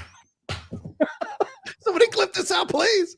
Morgan Wallen. Was he just on Saturday Night Live and he walked off the stage? That was okay. I know. He's a very well-known country music artist. He's part of that not too well-known. New country, yeah, fair point. New country music, to me, it's new country music, because this new country music is not great. It's so bland and sounds the same. But he's a big star of it, and he had originally been asked to be a part of SNL like 2019, 2020. Then it was during COVID, and he did some stupid stuff, and they kicked him off. Oh, yeah. Had a racist comment, I think. Yeah. He got caught in a bar or something. Yeah. So they brought him back to do a performance. He did 2 songs, and at the end, he walks off the stage. He doesn't hug any of the cast members, doesn't say thanks, doesn't say anything. Says, I'm leaving to Mikey Madison, then walks off like a whiny little bitch. And I hated seeing that, and then he posted an Instagram story with his private jet saying, I'm going back to God's country. And it was so ridiculous. And now his people are coming out saying, oh, it wasn't any kind of slight. He just had to get back. Bullshit. He was playing to his base, which is so, again, like we said, everything is politics. It's so frustrating. You took the check. Just sit there on the stage. Yeah. Derek, where you been, buddy? Throwing support. Hey, Derek. Appreciate that. Derek's the best. Felix, finally watching Black Bag yesterday. It's easily my favorite of the year. So far, Kate Blanchett is great in it. Did you see that one? Haven't yet. That one's coming up this week too. Yeah. So you haven't seen it? No, I haven't seen it. Derek coming back in. Hope you all read these John Boyega comments about Black people existing in Star Wars. I could completely feel and understand the frustration he felt in general. What were some of the comments, John? Can you paraphrase it? Do you know? Yeah, basically he was just saying that, Star Wars fans and Star Wars itself loves Black characters to be the best friend, but not be the lead, not trailblaze, not be the star. And every time someone says, well, what about Sam Jackson? Or what about Lando Calrissian? He's like, you're trying to count the chocolate chips in a cookie, or cookie dough is what he said. And so he feels, and I think there's validity to what he's saying to a degree. And he just basically said that it's a white lead type of franchise, and which doesn't allow or create space for people of color to lead or be the stars. And, I think there's a lot of validity in what he said in certain ways, not 100%, but I think there is a lot in what he said that makes sense. I think I can understand the frustration of it for sure. Yeah. And it also comes down to writing, casting, and how things, and you and I have talked about this at length. You can put a character in that, it's just doesn't matter if they're white, Black, Latina, Chinese, Japanese, who cares? Like, if the character's good and that is, but when it feels sometimes that like, well, they just don't want to get yelled at. Yeah. They just are putting that to do that. And when you overdo it, like it seemed to me, and maybe I'm wrong. You can correct me if I'm wrong here, but with like the Acolyte. Yeah. Every white person was a moron. Or for the most part, every male was a moron. Every white male was a moron. Every white male was a moron, or got or was bad, or got killed, or something like that. Carrie Ann Moss clearly not, but it seemed like that. And it's like, okay, I understand, I get it, but it's like you can also do a balance of it. Yes, you know, balance of it. You know what I mean? Like do a balance, and like that to me, like it's a perfect. Look at like Stranger Things, right? Yeah, Stranger Things to me, it's like no one's saying like, why do they have a black friend? Why are they doing that? And Lucas is great. Lucas is one of the most important characters in the whole show. Yeah. So and his character has grown as the seasons have gone on. Yeah. Chris A. just moved out for the first time. Have any advice? Be responsible. Me and the dad right now. Be careful. Like just do your thing. Set goals. I tell myself is set goals. Know what you're gonna do. Set your schedule. Know what you're gonna do. Like and enjoy your freedom. Enjoy your freedom. But enjoy the responsibility is what I say. Have fun, be young, but enjoy your responsibility. I say immediately find the mental health center in LA that does he's in LA. He just said he moved out for the first time. Oh, moved out for the first time. I thought you said moved out to LA. Oh, no, moved out for the first time. Then yeah, I would say make sure you watch your money. Yes, you can splurge occasionally, but be really clear with your money. That's the most important thing, because you're going to be surprised at how much the expenses pile up in ways that you didn't anticipate. And so you must always have a little bit of reserve to help you out in certain moments, because you never know what can happen. And crazy shit happens when you move out on your own. It's so true. Jim 1. Pedro, I assume he's Pedro Pascal, can say Rachel Zegler is an icon all he wants, but would he be willing to put his salary on or reputation on the line to get her a part in Mando? I bet you I don't know about his salary, because everyone always says that. Put your salary on. It's not that easy. Just put your money out there. But it's like, but when it comes to put his reputation on to try to get her part in one of these things, Marvel or something, I bet you he would put the word out for her, because he seems to fall in her side of the aisle. Yes. So now the question is if he feels that someone on the other side of that, clearly, I mean, he was friendly with Gina. I don't even think that they, he tried to explain the trans situation to Gina when she was making her comments, and clearly she didn't fully listen or want to or care. And he's got a trans sister who was, of course, male and is now a woman.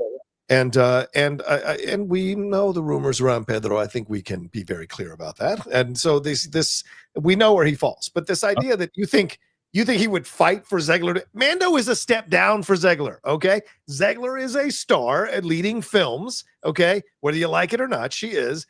Going down to be in Mando doesn't make any sense at all. To play an ensemble character, but look, that's the other thing though too. You can put her in movies that, just going back to our previous conversation. Yeah. If we were gonna look at something like the Hunger Games, right? Like Hunger Games, she had a big role, but it doesn't rely on her. It's a massive role. It's a well-made movie. It's a very and it also, but it's Snow's story, right? Right. Yes. 100%. Yes. Yes. So like right now, I think that you're like, hey, look, we want this. I mean, even though the movie was not great, but like Shazam, what she did in Shazam, so she was great in that movie too. She's good. I think she's really good. She's damn talented. I just wouldn't hire her right now. Derek, I gotta agree with Kristian a little. When it comes to employees doing political stances on my time and money, heck no. However, she can do whatever she feels on her own time. That's not violent against law. Couldn't agree more. Yeah. Couldn't agree more. But if I'm hiring you, it's just it used to drive me nuts about Schmodown. I mean, I didn't pay them. Oh yeah.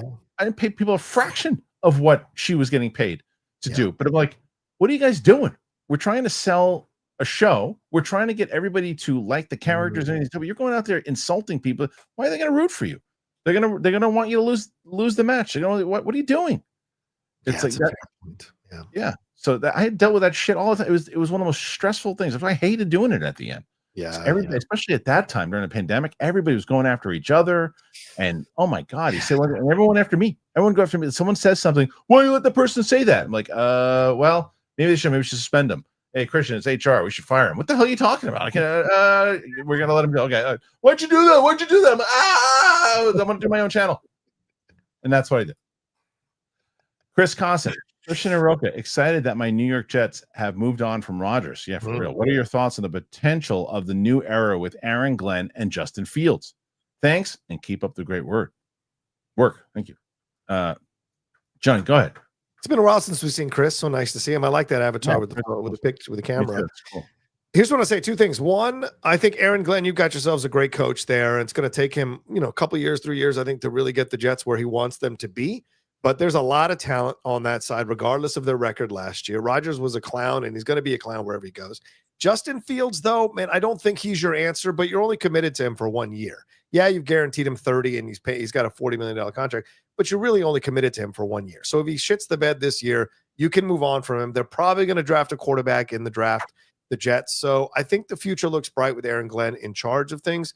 And once Woody sells the team, which he's planning on doing, I think you're going to see a whole new thing happen with the Jets, just like the Commanders did when Snyder finally sold our team to people who actually gave a damn about our product. So yeah, look what happened.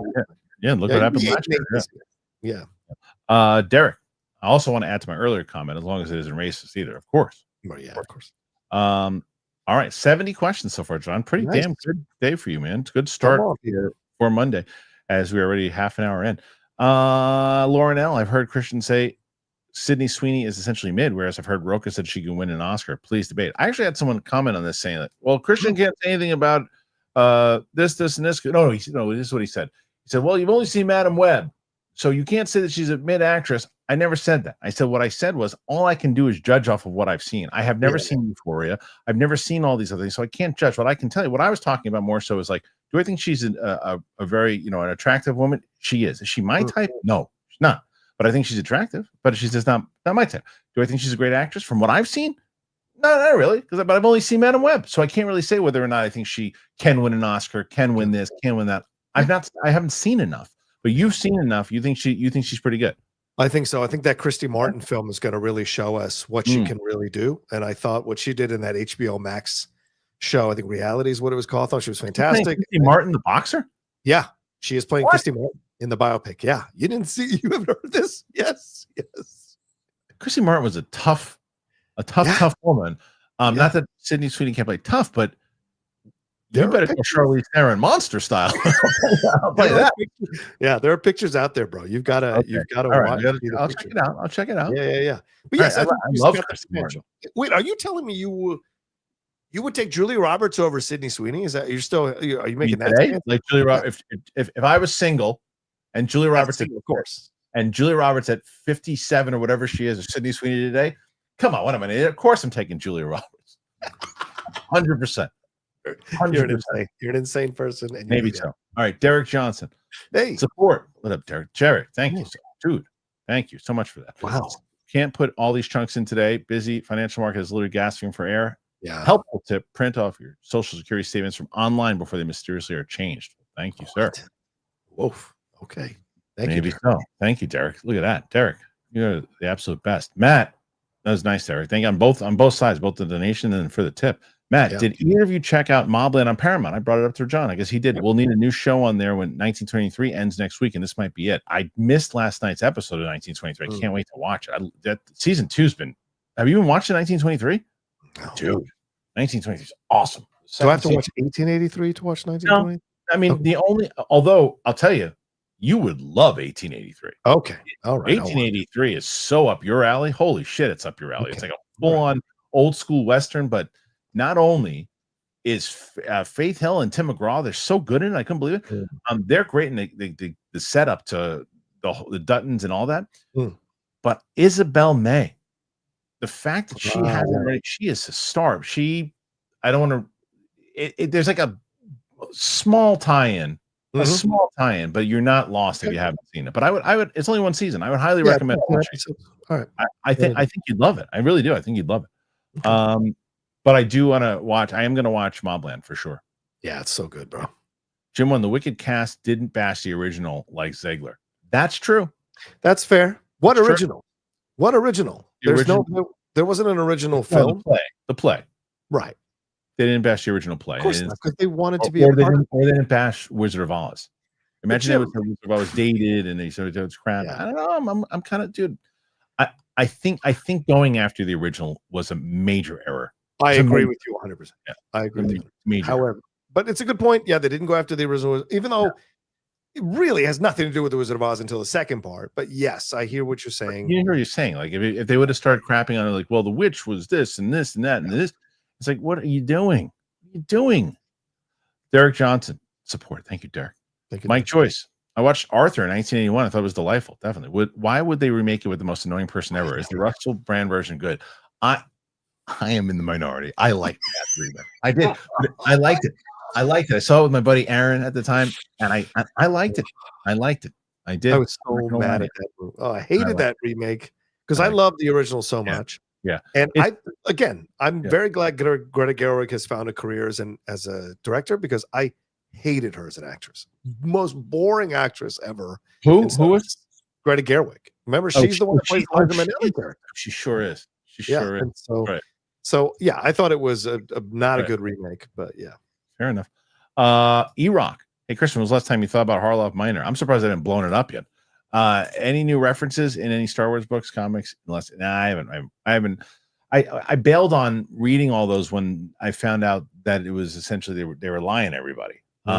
Like I think if you're just reading those novels and those comics, you just want stories, and you just want to be entertained. You're like, I just want to, I don't need anything to tie in. I just want to watch it. I just want to read it. I want to do those things. By all means, they have some very talented writers over there that are doing just that. Then when they took over in 2012, they gave you this promise that like everything that was comics, video games, novels, it was all connected. So you're going to get rewarded in canon wise to this will tie into this, and you'll have this, and they'll make it part of the movies and TV. And they don't care about that. They don't. They've said, well, if it makes sense here, it will. But if not, we'll just negate that and doesn't. Right. And Filoni doesn't give a shit about the books or the comics. No. So that's why I was very much into them because when I believed the false advertising at front. But as far as Harloff Minor, my kid, the little one, she's reading like a champ now, and she wanted to, and I showed her that she thought it was cool. So cool. And I always thank Claudia Gray for that. El Rencha, not surprised at Snow White tanking. Ziegler's fault. I don't think it's completely her fault, but I think I feel like she's got a lot. I think she has a lot of fault. I feel she has more fault than John feels. Yeah, I think she's got a lot of fault. Yeah, I think a lot of fault is how crappy the movie is. I think that has a lot to do with it. I think you can argue that there's some fault with her, but also the reviews destroying Gal Gadot. You know what's crazy? No one's talking like that. That could be the reason because she's so terrible in the movie. You just answered your own question. Because she did so much. Right. Do it. Like if she didn't say a damn word about it, and because she's good in the movie, if she just would have done what she did, and the movie was as bad as it was, or whatever, like I still think it was a fine remake. That she was okay, and there's a lot of problems with it, whatever. But if she wasn't, everyone would just be talking about how bad Gal Gadot was. Nobody would be talking about this because they'd be like, well, she was good. The movie just wasn't great, and what they would do, and look at the Little Mermaid. Right, Little Mermaid, which didn't make it. I think it just broke even or whatever it did. Is it? I always get it wrong. It's Halle Bailey. She was just thrown over the coals because she was black playing Little Mermaid, right?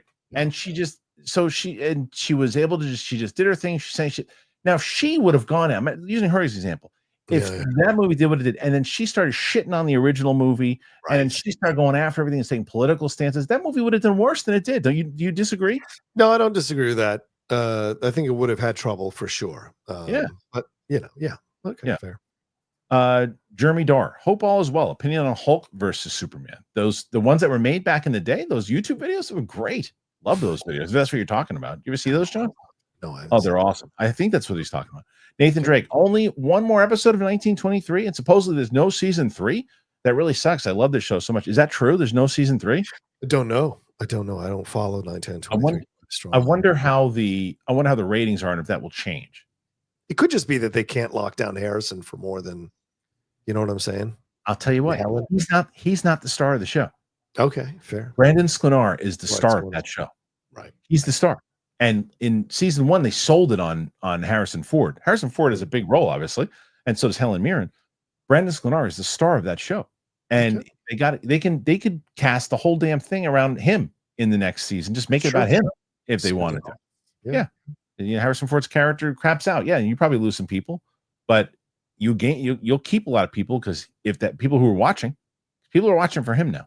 Taylor Sheridan is why people are watching. And that's true. With the Brandon Sklenar spinoff, you can make it work. They're spinning 100%. Off Yellowstone. Yeah. And where does it? I don't even know where it leads into where because the funny thing is I didn't watch Yellowstone. I've seen like 2 episodes of Yellowstone, but I've watched all of 1883 and I've watched 1923. I like those better. Nathan Drake, Daredevil vs. Muse is great, but little too late for me. Who thought it was a good idea to take 5 episodes for him to put back the suit? I disagree because I think the whole what. Let me ask you, John. Can I ask you a question? Sure. What is the name of the show? Daredevil Born Again. That's why. That's why it was a good idea because it's called Born Again. The whole point is in the first episode what happens, leading up to where it goes, and there's still about 5 episodes left or whatever it is. Yeah, I just think there was a lot of conversation out in the social media world that it was like, well, he didn't even wear his suit until the 4th episode. So who cares? Yeah, there was a lot of people were upset about that. So, because there were already people worried that they were going to screw it up because of how he was in She-Hulk. So, it's a lot of noise, man. It's a lot of noise. But I agree with you. The progression, that makes sense. I love the way that they did it. Again, I see them in the minority. Why So Sidious, a nerd podcast. What's up? Favorite on-screen comic villain ever? I mean, hard to not say Heath Ledger's Joker. If we're talking about all time, if we're talking about MCU, Thanos. Although Killmonger, if Killmonger had stretched out into more than one movie, sure, Killmonger was probably number one. The Thanos was just. I remember that there were so many like lackluster villains, and then Killmonger came along and I was like, he's the best. And then within one movie, I was like, he's been dethroned. Shay Markel, man, I genuinely feel we won't get another series of solid MCU projects until the Mutant Saga begins. It'll just be a series of mid until then. Well, there's really not that many left. And I think what? No, sorry, go ahead. Sorry, Kristian. Sorry. I was going to say, look, if you've got right now Thunderbolts, which I think is going to be pretty good. Yeah, I think it'll be good. Fantastic Four will make the most. We'll see if it's any good, hopefully. But those are still 2. You got a lot of promise with those 2. Yeah. And after that, it's Avengers Doomsday, which could be great. Then you have Spider-Man. Spider-Man 4. People will be excited for that. Sure. And then you got Secret Wars. And that's it. Yeah. And then you're into the Mutant Saga. So I don't know about mid. I think you got a chance to get it all back together if you do it right.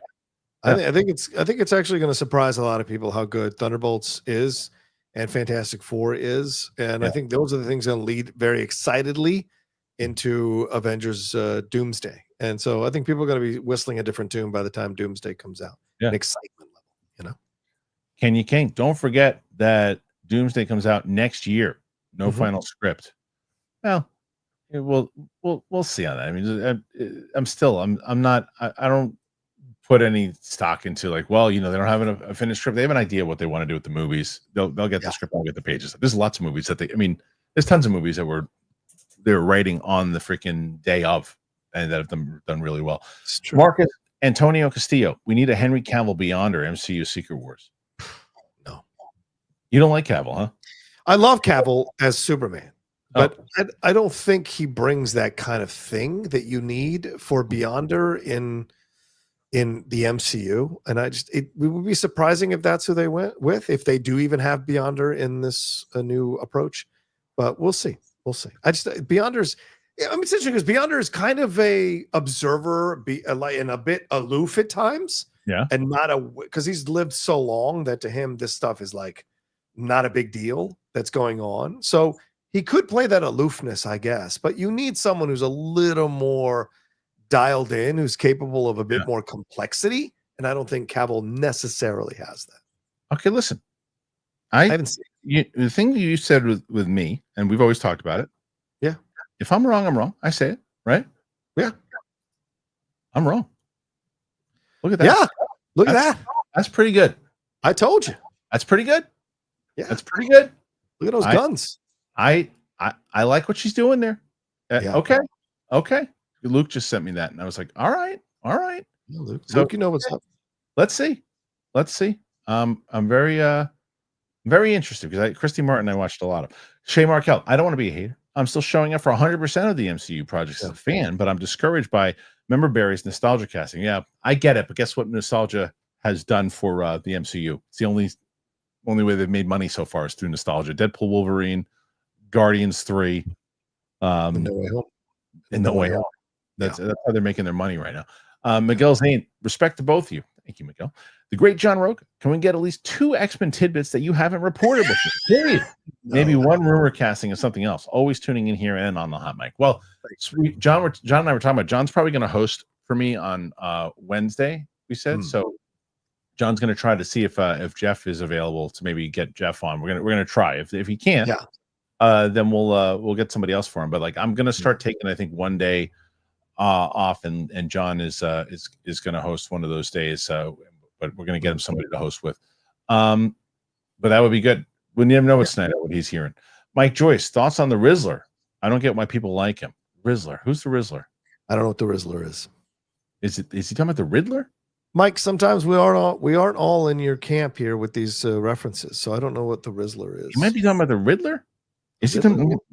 No, well, maybe, but the Z and the D on the keyboard are far enough away from each other. I don't know. Shay Markel, I've learned how not to get all upset about these movies. Your friend Sam has actually taught me a little bit about being a chill fan and just enjoy the ride. I love the way she's watching. I love it. Like, I remember when everybody was watching WandaVision and the I Love Lucy thing came up. Everyone was like, what the hell's going on? What is this? Sam just bought into it right away and just like watched it like it was a 1950s sitcom. It was the best. It was the best. She is absolutely just wonderful. Jim 1.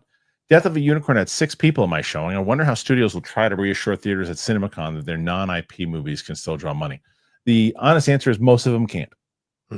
It's really the answer. Yeah. No, streaming. Look, it's a reason why is John, there's no world 15 years ago that Happy Gilmore 2 gets released on streaming. Yeah, no. 10 years ago. It looks good. Yeah. It looks good, and it looks like a good continuation in they're playing into what it was. But you put that movie in the theaters, and I don't know, maybe you have a decent opening weekend, but you're going to do better streaming it. Everyone's going to watch. That's going to crush with streaming numbers. It's going to destroy 100%. And look, we have a great film that's out apparently from a lot of reviews. Steven Soderbergh. Black Bag is apparently like an amazing film. No one's going to see this film. No one's see it, right? You got to put them on streaming now. You got more eyes on streaming now than you do because of and look, even yesterday, dude, I went to the movie theater with my daughter. Large popcorn is $18 at this theater. It's insane. And people, you want me to go spend money to go see a movie I don't really necessarily know because it's not getting good marketing and death. And you're Ant-Man's in it. I'll go see it. And Wednesday's in it. I'll go see it.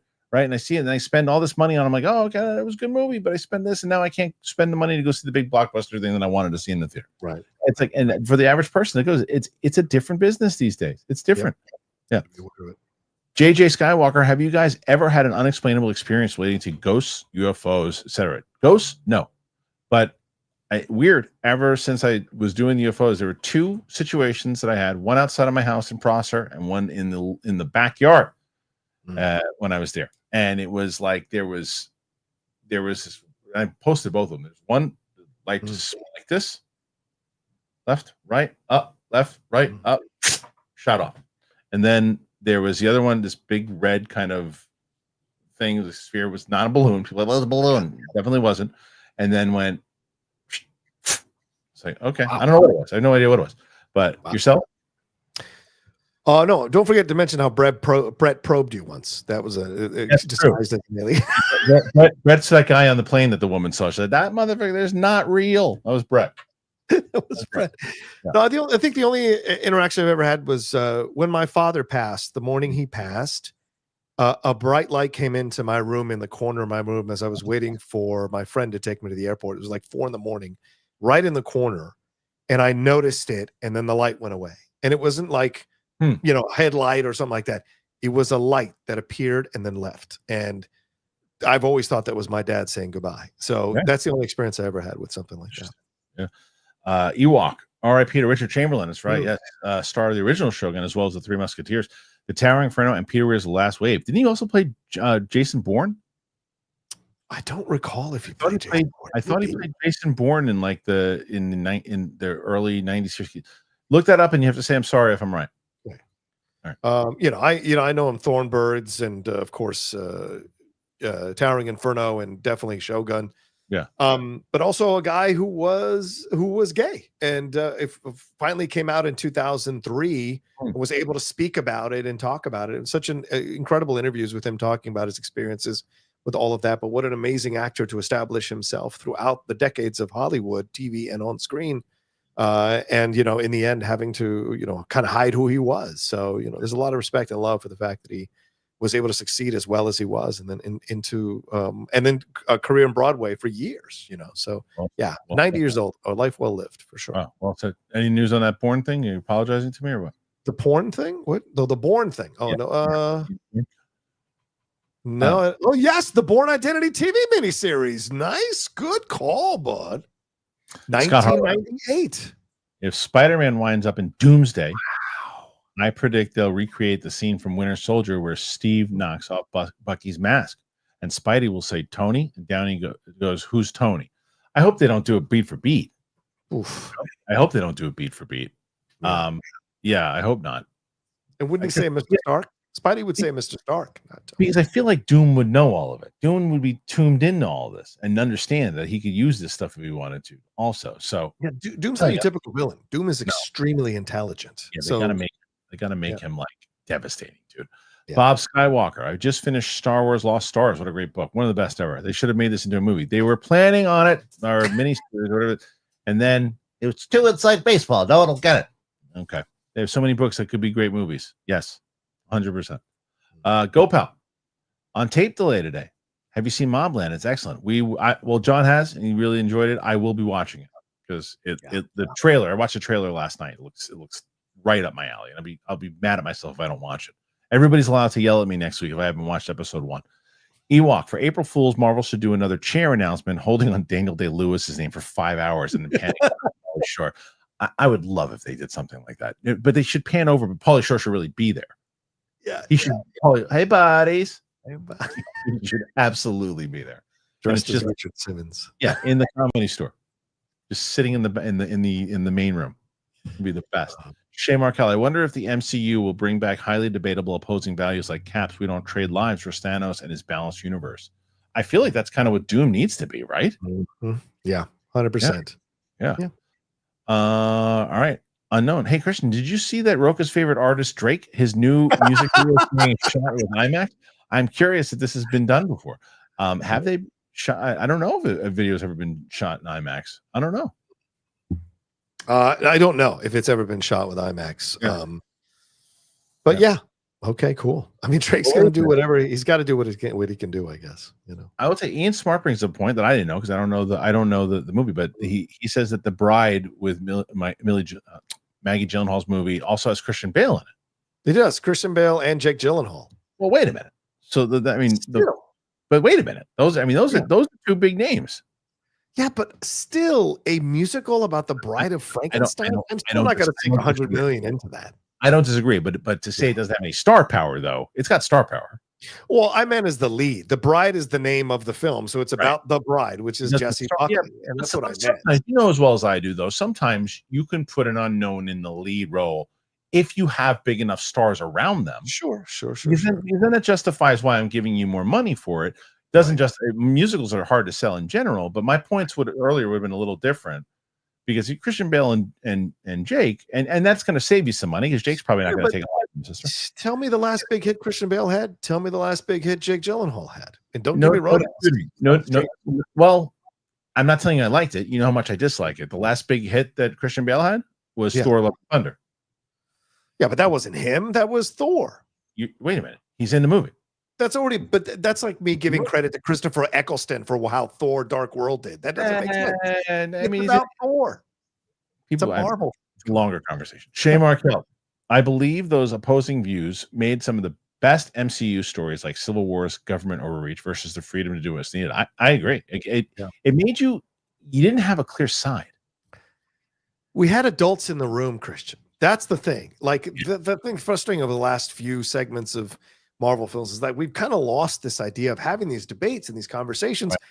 And it's frustrating because there have been issues brought up both in Brave New World and in Winter Soldier Falcon and Winter Soldier and a couple other shows that like, okay, let's tackle global issues with terrorism and revolutions and messing with people in the rich, messing with people who don't have money.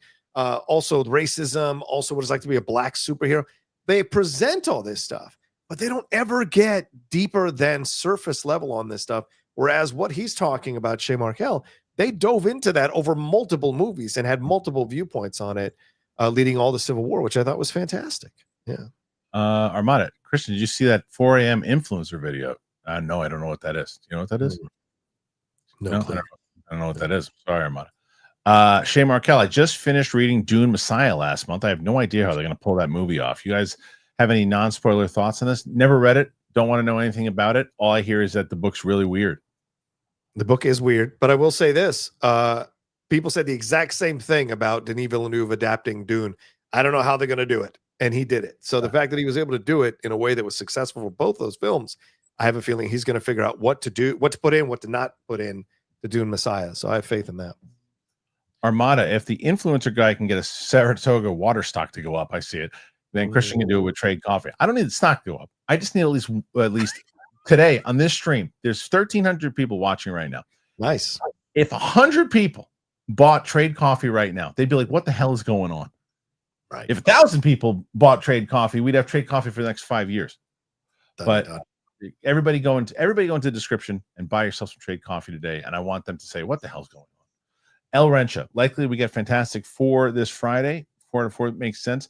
No, because Superman's going to be stealing the spotlight this week. Oh yeah, yeah. The Superman trailer is going to hit, and they're not going to want to be in the way of that.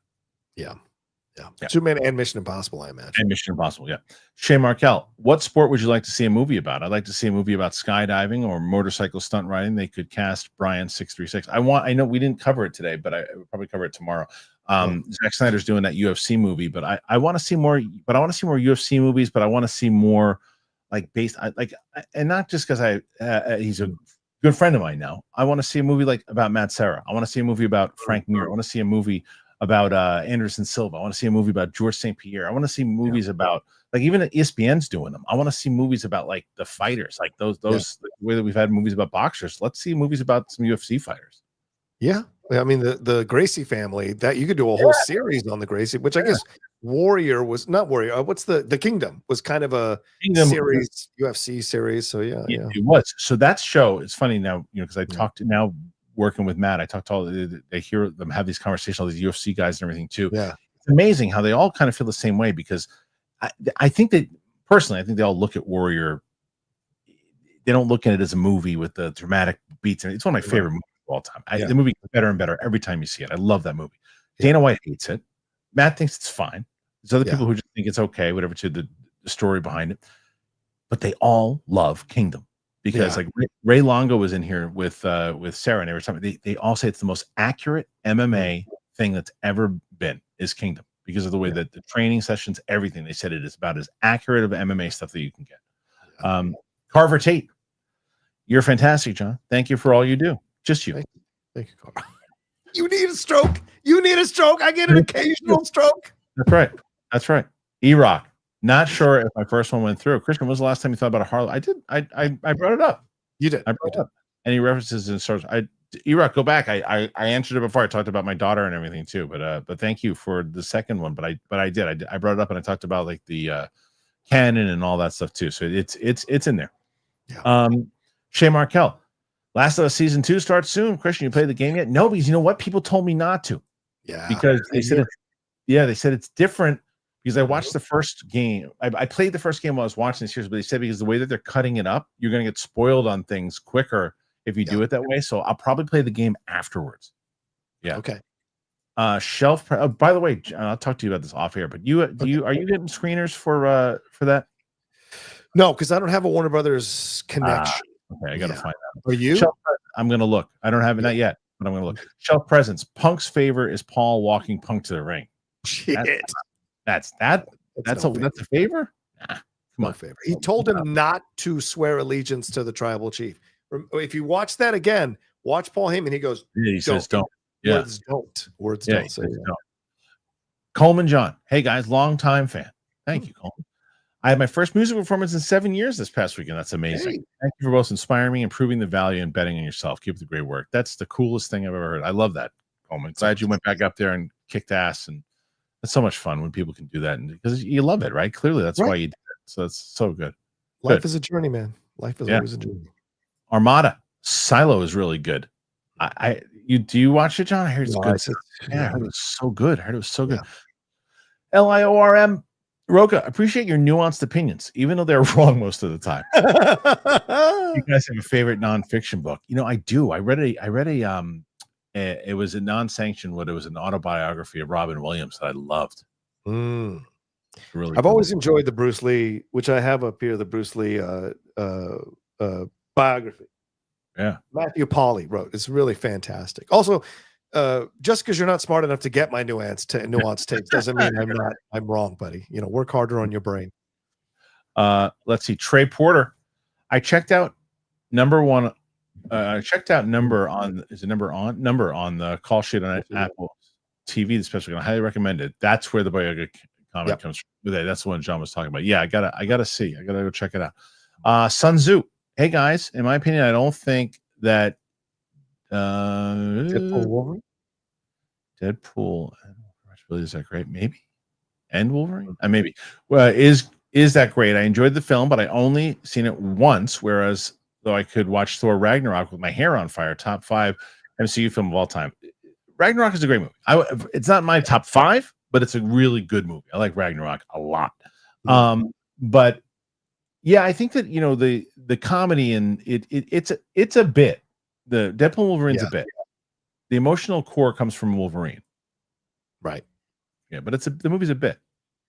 Yeah, I love Thor Ragnarok, and I would absolutely watch that over Deadpool and Wolverine. But Deadpool and Wolverine works in a lot of ways, so I got no complaints about that movie. I got trying to see sad movie guy. My time to shine. Lowe's reporting that Marvel's canceling Blade. Any thoughts? Sorry if this was covered. Just tuning in. We did not cover it yet, and I will tell you that I think that probably the good move. I don't, my time to shine hello lately has been kind of hit or miss. So I would say that I don't believe anything right now until I hear from Marvel or hear from more credible sources. Nothing, no offense to my time. I'm not saying it's not credible, saying I want to hear from other credible sources first before I buy into that. But it would be depressing that they spent all this time, went through all these creatives, and they're essentially not going to do the movie, and he's just going to pop up randomly in other films. It's way too important of a character to be introducing that way into the Marvel universe, Yeah, I think so. I think that they should do it a different way. I think it's you gotta wait. You gotta wait for that movie now. It just didn't work out. Jason Ashcroft, my girlfriend, who I love, is distancing herself from me. Any advice on how I should handle this? I'm worried I'm not enough for her, and I don't know how to prove my worth. I get anxious on my looks or something. That's a tough one to answer, Jason. I don't know the situation. I don't know how long it was and everything too. I'm not sure. You know what I mean? So I don't know how long you guys were together. It's hard. What I would say is, if she wants to distance, she wants to take some time, breathe, take some time, and do your thing. Because the way that I always look at it is this: if it's meant to be, it's meant to be. So you take your time, you go do your own thing, give her the distance. She comes back. She doesn't, then you move on. It's a harsh reality, but it's just kind of how you got to look at it. I've been on this in this situation before multiple times. It all depends on what is organically who you are. Are you strong enough to say to her, it seems to me like you're distancing yourself. Do you need the space? I will give you your space. I'm here when you need me. And then you just let her be, and she'll reach out when she's ready. Or are you the kind of person that wants to make them known all the time that you're there for them? You've got to figure out what the balance is for that, because that will annoy her. That'll make her feel like you just want to control her. And so you've got to be chill. I mean, the number one thing I've learned after all the battles and wars and doing therapy is, like, you got to have confidence in who you are as a person, and you've got to value yourself. And if that person is distancing themselves because they don't see that value, or they don't 100% feel like you're the right person for them, you've got to have the strength to be like, well, let's put a stop to this now, and let's both move on to better people for ourselves without judgment of each other. It's not easy to do, It's true. Well said. Shay Markel, you guys seen this outrage over the AI Studio Ghibli art? The Wolf of Wall Street, Danger Girl art had me cracking up. Any thoughts? I just saw something going on. I don't pay attention to that stuff, man, to be honest. And there's always going to be outrage with this AI. Yeah. I mean, in the end, I get it. I get people's angers, but people are going to keep doing it. It's an inevitable thing. There's nothing you can do about it. Hank Pym, remember last year when Alex Garland said Civil War was his last movie? Yeah, well, his new movie comes out in 10 days. Listen, I hate when directors say it's my last movie. I hate it. Don't say that. Including Tarantino. Yeah. Yeah. If Clint Eastwood says it, okay. Right. He's 91. Yeah. It's fine. But if you're like Tarantino, stop it. It's not your last movie. Shay Markel, Roca, I know you're not a fan of Yellowstone. You're right not to be. Same here, but trust Kristian. 1883 is honestly one of the best shows in recent years. It's awesome. Right. Awesome. The music's awesome too. Yeah. Michael McKenzie, you should see anyone but you. You should see anyone but you with the wife. Anyone but you is the Sydney Sweeney film with Glenn Powell. Yes. I don't know why my wife does not like Glenn Powell. Wow. She does not like Glenn Powell. She's annoyed. Really? She's so annoyed. I like him, but she does not. She won't watch stuff with him. She does not like him. I have that with the Lady Outlaw. She does not like Brad Pitt at all. I don't get it. Oh, it is. My wife just would. She says he's like, he's in everything. I was like, he was in one movie last year, one movie the year before that.